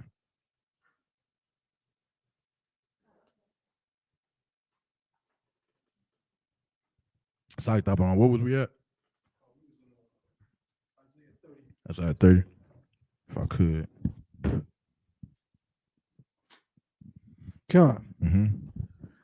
Speak unto us smooth things. Uh-huh. Prophesy deceits. Prophesy deceits, man. Prophesy to us something that's not true. It's a lie. You understand? It's a lie that what our Christian pastors teach us. And that lie is what has been the greatest destruction to blacks, Hispanics, and Native Indians, man. You understand? The reason that your family is the way that it is because of your Christian pastor. That's right. That's the reason. The reason why your aunts and uncles cannot love each other is because of your Christian pastor. The reason why their marriages do not work. The reason why your mother has been so terrible or your father was not in your life, it's because of your Christian pastor, man. The reason he's an alcoholic or a drug addict or your mother sold you for a can of beans is because of your Christian pastor, because they told them lies. They told them that it was okay to live the way that you live. They told them, YOLO, you only live once, so you better have fun while you're here, when that is a lie, when the Bible does not teach that. You understand? The Bible teaches us that every day that we on earth, we have to be perfect, and we have no other choice. Like the sister said, the Bible says that you got to check yourself every single day. Everything that you do, you got to check yourself, to the point where you in a grocery store and you trying to find cereal, and you in the cereal aisle, your children like, come on, let's get to the snacks. And you sitting there reading the instructions, the ingredients, and you like, I got to make sure that this don't have no monodiglyceride in it. I got to make sure that this don't have no whatever in it that might be pork. And if I don't know what something is, I got to type it in my Google device and figure out what the hell this ingredient is. You understand? Because you got to check yourself on the things that you'll do. And here's the beauty in that. Here's the beauty in a sister that'll do that. A sister that'll stand there for 5 minutes trying to Google what the hell a monodiglyceride is a sister who won't go to the club and sleep with another man on you. Right. You understand? She's so diligent in the fact that she won't even think to eat some cereal that may even have a portion of pork in it. She won't even fathom the idea of going to the club and sleeping with some other man. It won't even occur to her to do something as nasty and disgusting as that. It won't happen. You understand? Which is why the women in the Isupk are so beautiful, man. They are the best women on the face of the planet Earth, man. You understand? I feel sorry for brothers in the world who can never experience being with a woman that follows the Lord, man, in the Isupk, because it's such a terrible thing to have to go through. It's such a terrible thing to have to deal with the pains that come with a woman who is a Christian, man, because they have no morals. There is no law for them. If they're done with you, they do what? Go sleep with Day and Daquan. When at an Isupk, we don't live that way. General Hyman always breaks down our relationship. Don't let me go off topic too much, right? But this is one point I want to bring out, because it's a heavy point. General Hyman always breaks out this. Well, he did bring out this example, and I love this example that he always gives, or this metaphor of relationships in the UPK. Now, of course, it's not a sin to date or to marry outside of the Isupk. If you want to court someone outside of the Isupk, male or female. You understand? If you're a male, you want to court a female. If you're a female, want to date a male. It's not a sin. You could date whoever you want as long as they're Black, Hispanic, or Native American Indian. What is a sin is after you have sex, if you sleep with someone else, if you're a woman, that is adultery according to the Bible. But he always says this about relationships because, of course, growing up, we always seen relationships as something that was a pleasure and then it ends. That's it. It's almost as if, like, when you get into that first relationship, it's like the butterflies, right? You get the butterfly effect. Your stomach is, you get sick to your stomach about it. You know, he's the most beautiful woman in the world. The man that you got, you just want to hold his fingernail if you can. You just want to be around him. You want to play with his earlobe. But then it's like a timeline in a relationship. And the first point of the timeline is like the first argument. After the first argument, you know that it's the time is clicking. And it's not going to last forever. And then eventually it's like their first mini breakup. Then you get back together. Then it's like the second one to the point where she's sleeping with somebody else. That can't happen in ISUPK. And our relationships are like this. If you had two cars, right, two vehicles, these vehicles represent relationships. One is in the ISUPK, one is in the truth, and one is in the world. In both vehicles, they're both messed up. The tires need to be changed. The oil need to be changed. The alternator need to be replaced. The window regulators is jammed. The engine is smoking every time you turn it on. You understand? It's making weird noises. In both vehicles, they both are messed up. They are terrible, terrible cars. But in the relationship that's in the world, it has a button. And if you press the button, you can get out the car. You can go and get a new car. Or go and get a bike. Or walk. Or don't get nothing else. You can just get out the car and just be by yourself and just walk or whatever, you understand? But the relationship and the truth doesn't come with that button. So what does that mean for that car? Because that button is not in there, what does it mean for that car? What must that car do? I want to take a shot. This is a hard concept for Black people to understand. It's a terrible, hard concept to understand. Sis? She's correct. Give her a hand. You get it fixed. Yeah. But even before you get it fixed, what must the car do? Getting it fixed is a solution to the problems, right? You say what? That car it's going to definitely break down. But there ain't no button. You can't get out of it. So what must that car do? It only has one option. It has to make it from point A to point B. Somehow. Some way. Whether you go seek counseling. Whether you seek therapy. What if you're crazy behind who beats on your woman has to get on pills and medications to put you asleep before 8 o'clock so that you don't beat her to death? Or maybe she needs counseling. Maybe she needs friends. Maybe you need to go to camp more so that you're just out the damn house and not playing video games all day. But regardless of whatever you do, whether you fix it or not, you have no choice but to make it from point A to point B. And that's it. And that's relationships in the ISUPK. You understand? And that's how we live our life. You ask the question, how do you check yourself? You're going to have to check yourself a lot, especially if you're in a relationship. You're going to have to check your thoughts. You're going to have to check your spirit. You're going to have to make sure the things that you are thinking are not demons, because demons are going to want to do what? They're going to want to ruin your relationship. You understand? That thing that says, you know what, I'm done with her. I'm done. I don't want to be with her no more. That's a demon. That's a demon that is going to keep the children of Israel destroyed, because now your children are going to grow up what? With two parents, separated. You understand? When we should be doing what? Not being selfish. You understand? Maybe at some point we should choose the children rather than ourselves. Maybe at some point we should say, well, you know what? There was something about you that I liked. Maybe I'll just think about that.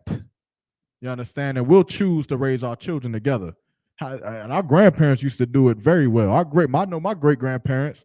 You ask any of them old folk who've been in relationships for damn near 60, 50-something years at this point, and you ask them, was your relationship perfect? Hell no. Nope. They say your great-granddad was a player. He was out there smoking cocaine. be smoking. Damn, grandma, I thought you was gonna say that he stayed out all night. Nah, he smoked crack, nigga. Like, damn. Well, how did it work? I had to forgive him. You understand? But that's something that over time we've lost. And we stopped hearing the truth. We stopped listening to the people who came before us that taught us you're going to have to learn how to compromise. You're going to have to learn how to forgive one another. You're going to have to learn how to correct your woman. You understand? We used to live in a place where a man would tell you, hey, you're going to have to, Salakia sisters, you're going to have to tell that woman to shut her damn mouth. That's right. You're going to have to tell her. And she going to do it. You understand? And a woman going to have to learn to allow her husband to lead her. But of course, we've changed. Now the woman want to lead. She want to be the city girls and out at the club all night and tell the husband what to do. And it's made us backwards, which is why our children grow up in the way that we do. And it's all because we followed Christianity. Because your pastor told you it's okay. You understand? Is there any more on that? You got another one? You had a piece of it. You can pull it out.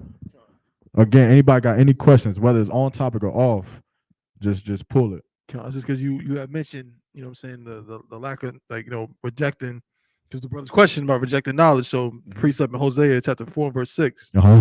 My people are destroyed for lack of knowledge. Yeah, that's simple enough. We destroy it for a lack of knowledge. You understand? Like, it's so much for us to just come into these classes and just learn how to live again.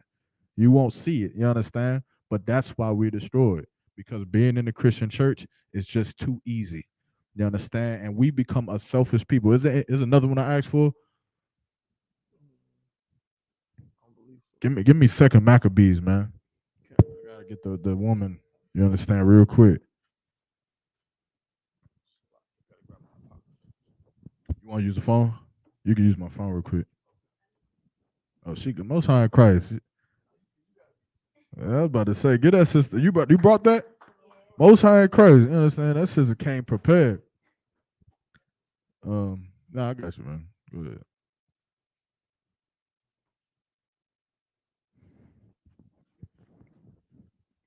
Which chapter? Second. Good night. 2nd Maccabees chapter. It's losing me. The woman, her 7 sons. Can somebody pull it?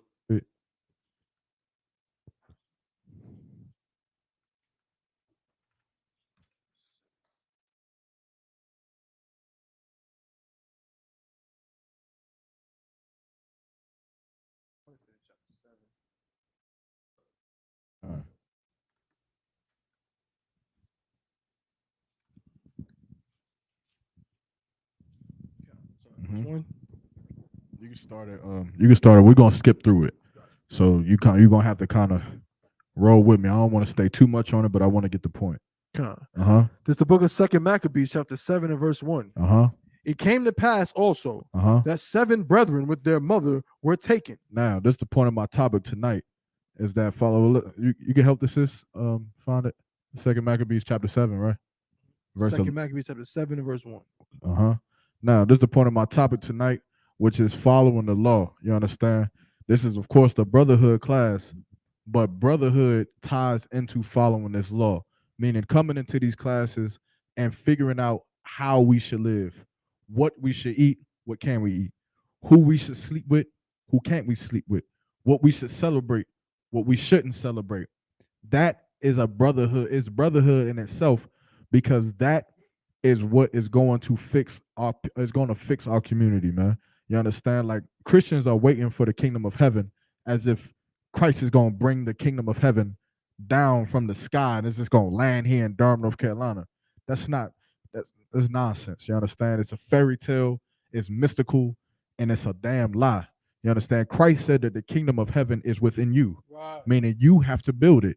That's why when you in this classroom, you are witnessing the kingdom of heaven. You're seeing it. Now, you can leave out of here today and you can say, you know what? I seen what the kingdom of heaven will look like. Your parents gonna be like, what the hell are you talking about? And you'll say, I seen men who devoted their time to teach men not to sell drugs. I seen men who were brothers who would not sleep with each other's woman. I seen men who don't sell drugs, who don't eat shrimp, crab, pork, and lobster, who don't celebrate Christmas, who don't sleep with white women. I've seen sisters who don't whore on their husbands, who wouldn't dream of being on some stripper pole, who wouldn't dream of smoking weed or cigarettes or hookah pens or whatever. You understand? And people who don't lie to each other and don't steal from each other and don't harm one another. A place where I could bring my children in and let them roam free and no one would touch them. No one would molest my children. You understand? I seen what the kingdom of heaven look like. And it ain't in no church.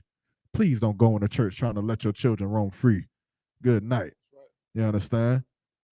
Yes, don't do it. Read what you got. God. It came to pass also Uh-huh. that 7 brethren with their mother were taken. Now, this is a story. Now, this is history, right? Now, this is something that was happening during the time of, was this King Darius or was it? No, the Maccabees should be the Greeks. The Greeks. I forget the king's name. I think he'll say it. Ahasuerus? It may have been Ahasuerus, right? But this is actual history. This happened, you understand, to us, to our people all the time. If you sure this ain't Darius? Positive. You positive. All right, no sweat. But this is actual history, and this is what our people did. This is what we should be, remembering from our ancestors. Keep going. God. It came to pass also that 7 brethren with their mother were taken and compelled by the king against the law to taste swine's flesh. So now these are Jews, right? If you Black, Hispanic, or Native Indian, this is talking about us because we followed the laws of God. And of course, the law of God is to not eat pork. And they knew this, just like they know it today. The difference is today is what? They don't got to force you to eat pork. You'll do it willingly. But we knew back then that we couldn't because it was against our law. So the king at the time, the king of Greece at the time, took the mother and her 7 sons and compelled them to eat the pork, meaning tried to just persuade them. Just to say, you know what, man, why don't you eat pork? Just eat it. It's good. I got barbecue sauce and I sauteed it up. I got some spinach on the side. You can eat it with that. Even got some fruit punch for you. It's Thanksgiving. Eat that ham. I always get messed up on that word. What is it? Ham hock? Is that what it is? Ham hock. Eat the ham hock. That's what they put the pineapple on it, right? No, that's just whatever, man. I don't know. Anyway, he compelled them to eat it, right? Keep going. This is a terrible story, by the way, Salaki. And were tormented with scourges and whips. And so because they wouldn't eat it, they were tormented with scourges and whips. And so this is the point of the topic. But sis, I also want you to remember your question, right? So now they were tormented with scourges and whips. Keep going. Verse 2. But one of them that spake first said thus, What wouldest thou ask or learn of us? So this is the first son. He said, now imagine these are 7 sons, 7 brothers, and they with their mother. Imagine you with your brothers and you with your mom, right? And now this first son is saying, you understand, what is that? What do you want to learn from us? Like, what's the point? Keep going. We are ready to die rather than to transgress the laws of our father. He said, we ready to die rather than to transgress the law of our father. We rather die. I'd rather die than to eat your pork. I'd rather die than to celebrate your Christmas, than to sell drugs to my brother, than to sleep with some whore. I'd rather die. Keep going. Verse 3. Then the king, being in a rage, commanded pans and cauldrons to be made hot. And so now he got pans and cauldrons. A pan is like a frying pan, but these pans were big. And a cauldron is like, if you ever seen like a witch brewing a stew, right? Keep going. Come. Verse 4, which forthwith being heated, he commanded to cut out the tongue of him that spake first. And so he punished the first brother who spoke. You understand? Keep going. And to cut off the utmost parts of his body. The rest of his brethren and his mother looking on. And so now the rest of the brother, the mother is looking at this brother being tormented. Now this is something that they did back then, but where else did they do this kind of mutilation at? In current history. Where else was the same tactic used? Anybody know? I want to take a shot. I might want to take a guess. Where else did they do the same kind of thing? Got it? Yeah. Slavery. They buck broke you. They took the strongest man, the one who would speak out, Nat Turner, right? And they tormented him. They turned that Turner's what was his skin into wagon grease? You understand? Turned his what? Yeah, turned his skin into wallets, turned his testicles and then pickled them, kept them in jars as ornaments and things like that, just to keep in the house. They did this thing so that the rest of you will look at the strong men among you who didn't submit to what your master said to do, and then you would submit because you didn't want that to go through you. But these brothers were better than you. These brothers were better than all of you, every Christian you've ever known. You understand? And they watched their brother get tormented and put inside of a goddamn cauldron. You understand? Keep going. Verse 5. Now, when he was thus maimed in all his members, he commanded him, being yet alive, to be brought forth to the fire and to be fried in the pan. And they fried that brother in the pan, man. This ain't no joke. This there's a lot of parables in the Bible, a lot of metaphors. This isn't a metaphor. This is something that Greco-Roman culture is known for. They're known for devising wicked, tormentive things. If you go and read in the books of all the tormentous devices, a lot of them come from this era. When they would hang you from your head, I forget what it's called, the head and the hands, that came from this era. The guillotine, it came from this era. You understand? Because they would just think of ways just to torment people because our oppressor is incapable of being diplomatic. He's a monster, and he's always been a monster. And all he's ever known is to kill and murder and mutilate you. And they did this to us. Keep going. Slakia. And as the vapor of the pan was for a good space dispersed, they exhorted one another with the mother to die manfully. And so they started talking amongst each other and say, we're gonna die. We're gonna die manfully. You understand? Our brother just died. We're gonna join him. Now keep this in mind. Because now you sitting amongst brothers in the truth who won't turn and sell drugs. That's right. You sitting amongst sisters in the truth who won't turn and be whores on their husbands. That's right. You sitting amongst people who won't turn amongst the Lord. And these are your brothers. These are your sisters. These are your mothers and your fathers. And here we are. And you sitting here with them. And the king of this place wants you to eat pork. They want you to leave out this room and go celebrate Christmas. They want you to leave out this room and go whore on your husband. Get on some stripper pole. That's what they want you to do. Get on Bad Girls Club. You understand? Keep going. Slakia, saying thus, verse 6, the Lord God looketh upon us, and in truth hath comforted us, as Moses in his song, which witnessed to their faces, declared, saying, and he shall be comforted in his servants.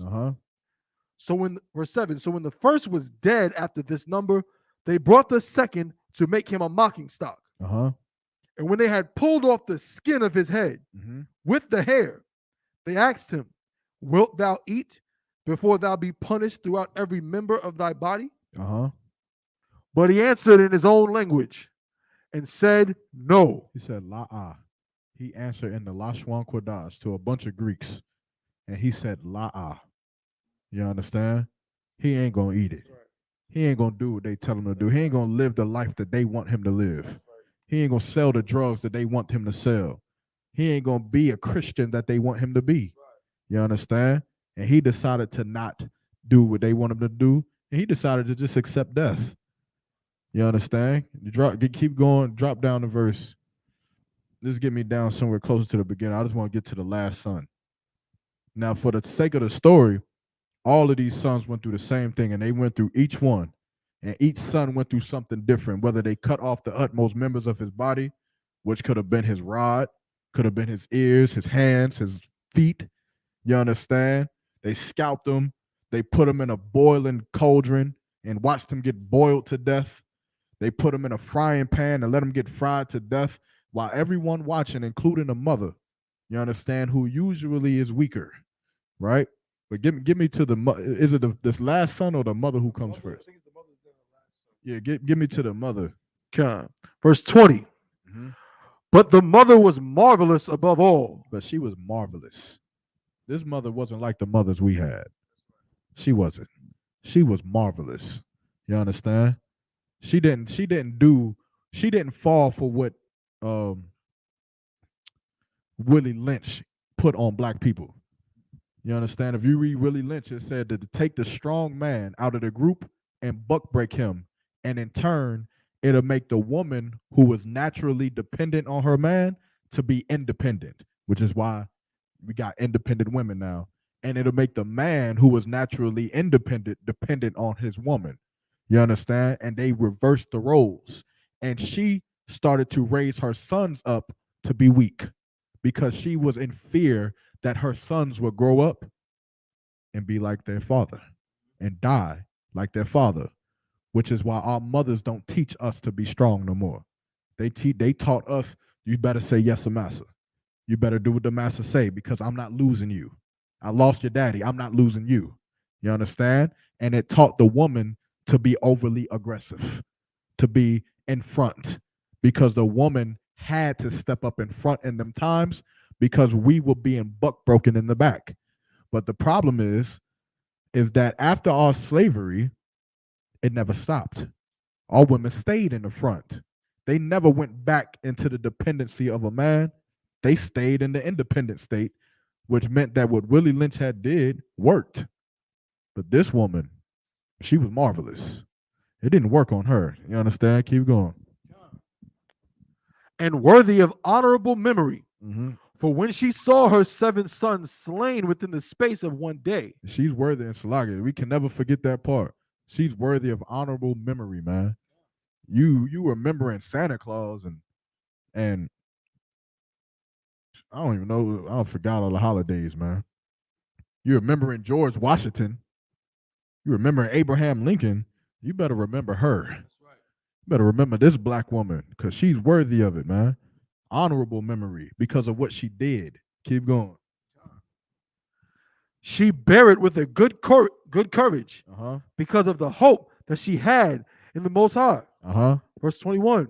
Yea, she exhorted every one of them in her own language. She exhorted every one of them in their own language. She looked at them and said, Barakatah Yahweh wa Yahweh Shah. That's right. You understand? Damn right. And she exhorted them in her own language. Keep going. Filled with courageous spirits and stirring up her womanish thoughts. She stirred up her womanish thoughts because a woman naturally would say what? Baby, please just eat the pork. Why? Because as a woman, you don't want to see your son die. That's a hard thing to bear. That's hard for a woman. It's you watching something that literally was a part of you for 9 months die. And it's almost like watching a part of you die, and it's hard to bear. But this woman was marvelous. Keep going. Slakia, and stirring up her womanish thoughts with a manly stomach. She took a manly stomach. Keep going. She said unto them, I cannot tell how ye came into my womb, for I neither gave you breath nor life. Neither was it I that formed you, Slakia, that formed the members of every one of you. Verse 23. But doubtless the creator of the world, who formed the generation of man and found out the beginning of all things, will also of his own mercy give you breath and life again. Man, that woman said, I don't even know how y'all got here. You understand? It's a blessing that y'all here. I don't know how y'all here, but through the faith and the glory of the Most High, you will come back. You understand? You'll be back again because that's what we believe and that's what the Lord told us. You understand? And so they died manfully. And now, let me get the last son, and we're going to get up. So like this kind of leads into it. Go ahead. Let's go. I'm going to read it fast. As ye now regard not your own selves for his law's sake. Good night. You regard not your own selves for his law's sake. Now remember, you sitting amongst brothers of your own. But what will you regard? You understand? Is Christmas just is the lights for Christmas? That's just so much for you. It's so much. It's so joyful for you that you can't give it up even for your own brothers, for your own sisters. You understand? But these brothers, they gave it up. You understand? For the regard of the Most High. Keep going. Verse 24. Now Antiochus. That's who it was, Antiochus. thinking himself despised, Uh-huh. and suspecting it to be a reproachful speech, Uh-huh. whilst the youngest was yet alive. Now the youngest son. Now here we go. The youngest boy. He young. You understand? Read what you got. Did not only exhort him by words, Uh-huh. but also assured him with oaths that Mhm. he would make him both a rich and a happy man Uh-huh. if he would turn from the laws of his fathers, Mhm. and that also he would take him for his friend and trust him with affairs. Verse 20. Meaning he gonna give him position. Right. Meaning if you turn against God, you understand, I'm gonna put you high. I'm gonna give you position in this kingdom. Like who? Who can you guess? Your Christian pastor took this job. Your Christian pastor decided that he was going to teach you to go against your God so that he can live in his oppressor's kingdom. And he can have position. And he got money. He got rich. And he drives a Rolls Royce and a Bentley while you stay poor. You understand? And he pacifies you, which is what a pastor is. Of course, and don't let me get off too long, Tabawan. But of course, in slavery time, we wanted to rebel. We wanted to get off the plantation and fight and get back to our home. But of course, and which is why Willie Lynch had to come up, because Willie Lynch was from the West Indies. He was from the islands. And of course, on the island, if slaves start to rebel on the island, you in trouble, because you can't just get help from Virginia. Right. You on a goddamn island. It's gonna take some time for the army to come out there across the ocean. So they had to use harsh tactics in the island. You understand? Which is probably why them Benjamites are so goddamn rough. Right. You understand? Because they had to, go ahead, sis.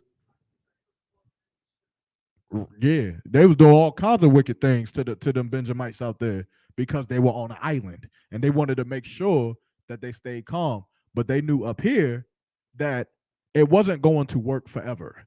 And so they came up with a new tactic. And they started pulling brothers and they say, we'll give you position.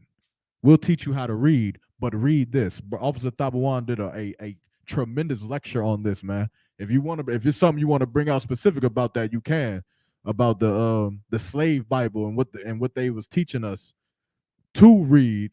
I think it was what books did they take, or what books did they leave in? It was like it was practically no Old Testament at all. Right. And they took out about half of the New Testament as well. So some people think that, oh no, the New Testament was all, you know what I'm saying? Like that's where the Christianity, no, even they had to take books out of the New Testament too, because they figured if they read this, it's gonna look a certain way. This was after Nat Turner. Right. Nat Turner really affected the country. Like that, people don't realize how infamous that Nat Turner thing was. Right. So that news spread all up through America, West Indies, all of that. And that was one of the responses, like, yo, like when they read this book, they tend to do this, rebel. Right. So we have to cut it up or something to make sure that they're not reading the same parts that Nat Turner was reading. Right. You know what I'm saying? But it is way more to it. But that's one of the tactics that they did. Right. And so they took the parts of the Bible out and they used brothers to become pacifiers to the people, meaning serve your masters as you would unto the Lord. And because it was a black face that was telling you this, you trusted him. Just like you trusted Martin Luther King. Just like you trusted Al Sharpton or T.D. Jakes or Creflo Dollar. What you don't understand is that they are getting paid to live a life while murdering you. They get you killed. They get you hooked on drugs. And at the same time, they get rich, which is why in any depression, any recession, any time in history that you've ever look up or do historic research on, there's two things that never fail to stay afloat: religion and drug dealers. It's the only two things. It don't matter how deep in a depression we get or a recession we get, drug dealers gonna get paid, and your Christian pastor gonna get paid too. You understand? Back to where we was at, Salakia. God. But this is what they did. They set up pacifiers over us so that they could murder us. And this is what Antiochus is offering to the youngest son. Keep going. Verse 25. But when the young man would in no case hearken unto him, the king called his mother and exhorted her that she would counsel the young man to save his life. And so the young man said, nah, the hell with that. Keep your pastorship, man. You understand? I'm going to be a Hebrew Israelite with my brothers. I'm going to be in here and just, go to the Passover with my niggas while you go and, do whatever. So, of course, he went to the mother. because he thinks the mother is weak. He tells the mother, why don't you got to save your son. You got to save your son, which is what they always do. I mean, if you ever played football or if you ever seen, any movie of football players who make it to go D1, where they go? Your mother. Right. They go to your mom because your mom is weak. Because they know if they say, we're going to treat him like he's the greatest son that he needs to be. Right. And we're going to give him this, and his mattress is going to be comfortable so his neck ain't going to hurt. They know your mom is weak, and she's going to say, oh, that's all I ever want. That's, baby, you need to go here. You need to go play football here because I just believe I like that coach. I like him. Right. I trust him. I trust, Mom, no, man, I want to go to FAMU. No, baby, no. They don't have the beds that's going to keep your neck safe. So you need to go here. You understand? And then they push you to go to some college that you really don't want to go to. Right. But because he knew that the mother was weaker, which is her natural state, it's fine. You understand? But, seek counsel. But keep going. Salakia. The king called his mother and exhorted her that she would counsel the young man to save his life. Verse 26. And when he had exhorted her with many words, she promised him that she would counsel her son. So she said, you know what? I'm going to tell him to go to your school. Don't worry. I got you. Come on. Verse 27. This is my favorite part right here. But she, bowing herself toward him, laughing the cruel tyrant to scorn, spake in her country language on this manner. O my son, have pity upon me that bare thee 9 months in my womb, and gave thee such 3 years, and nourished thee, and brought thee up unto this age, and endured the troubles of education. Salakia. Verse 28. I beseech thee, my son, look upon the heaven and the earth, and all that is therein, and consider that God made them of things that were not, and so was mankind made likewise. Fear not this tormentor, but being worthy of thy brethren, take thy death, that I may receive thee again in mercy with thy brethren. Be good night, man. That mother looked at her son and laughed at her oppressor and said, don't fear this tormentor. Don't fear your oppressor, but rather take thy death so that you can be worthy of your brethren.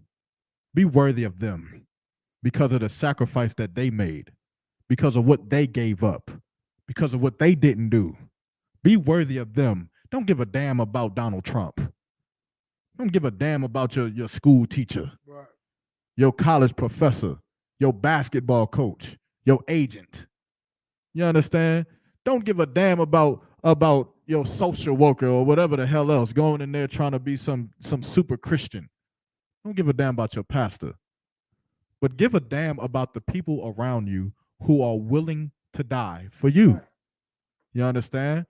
Give a damn about them, because these are the only men on earth who would die for you, your brothers and your sisters. And that's who you should be referenced by, not your oppressor, not them Christians in the church who hate you anyway. You understand? Who don't know what it means to have brotherhood, who don't know what it means to love their people, because they're being taught by a man who was commissioned by a people who want your people to die. You understand? Is there any more on that? Just one little piece. Go ahead. Verse 30. While she was yet speaking these words, the young man said, whom wait ye for? I will not obey the king's commandment, but I will obey the commandment of the law that was given unto our fathers by Moses. Most High in Christ. That's it. That's all he had to say.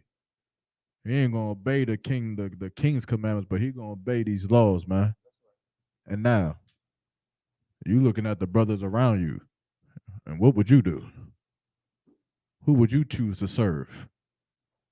Yourself? Or would you choose to serve the brothers that's around you? You understand? And that's what we all have to question. And like the sis said, that's what you got to check yourself on every single day. What are we doing here on this earth, and who are we serving?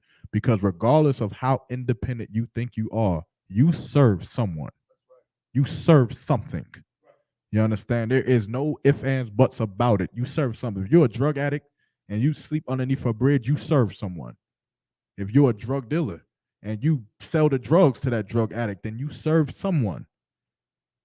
And if you're a righteous brother in ISUBK, then you also serve someone. You understand? But the difference is who do you love your people or do you not? Simple as that. You understand? What time? Time check. 9:13. With that, we'll pass the class over to Priest and Officer Tabawan. The water.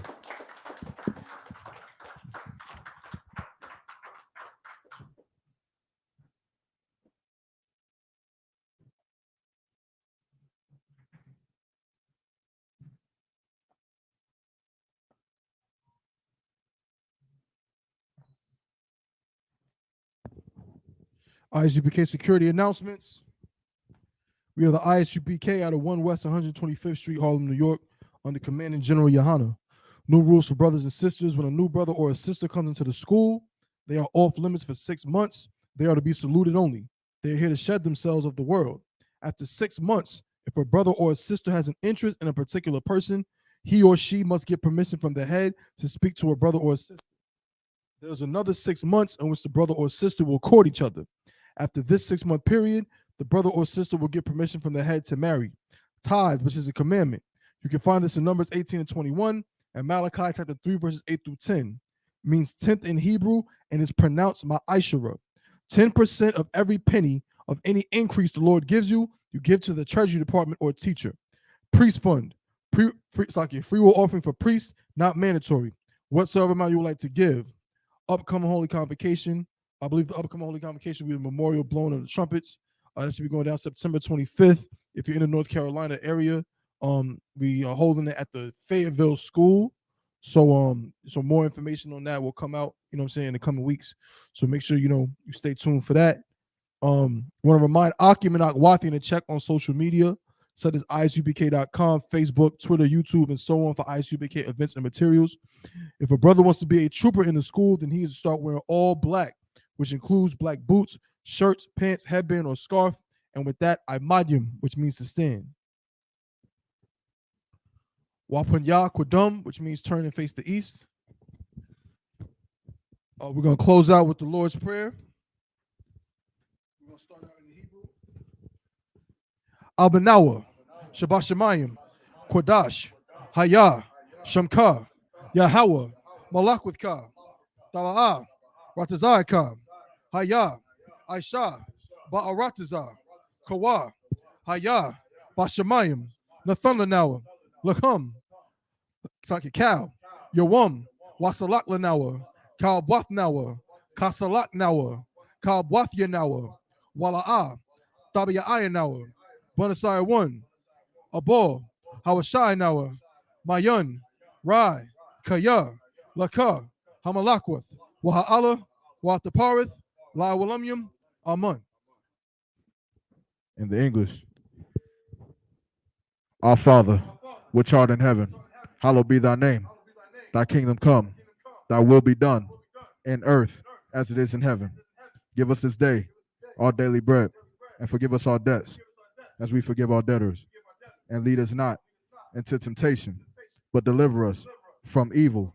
For thine is the kingdom, and the power, and the glory, forever. So be it. Sar, which means to turn. Sisters, Yashab, which means to be seated. Men of Israel, Sar, turn to face the teacher.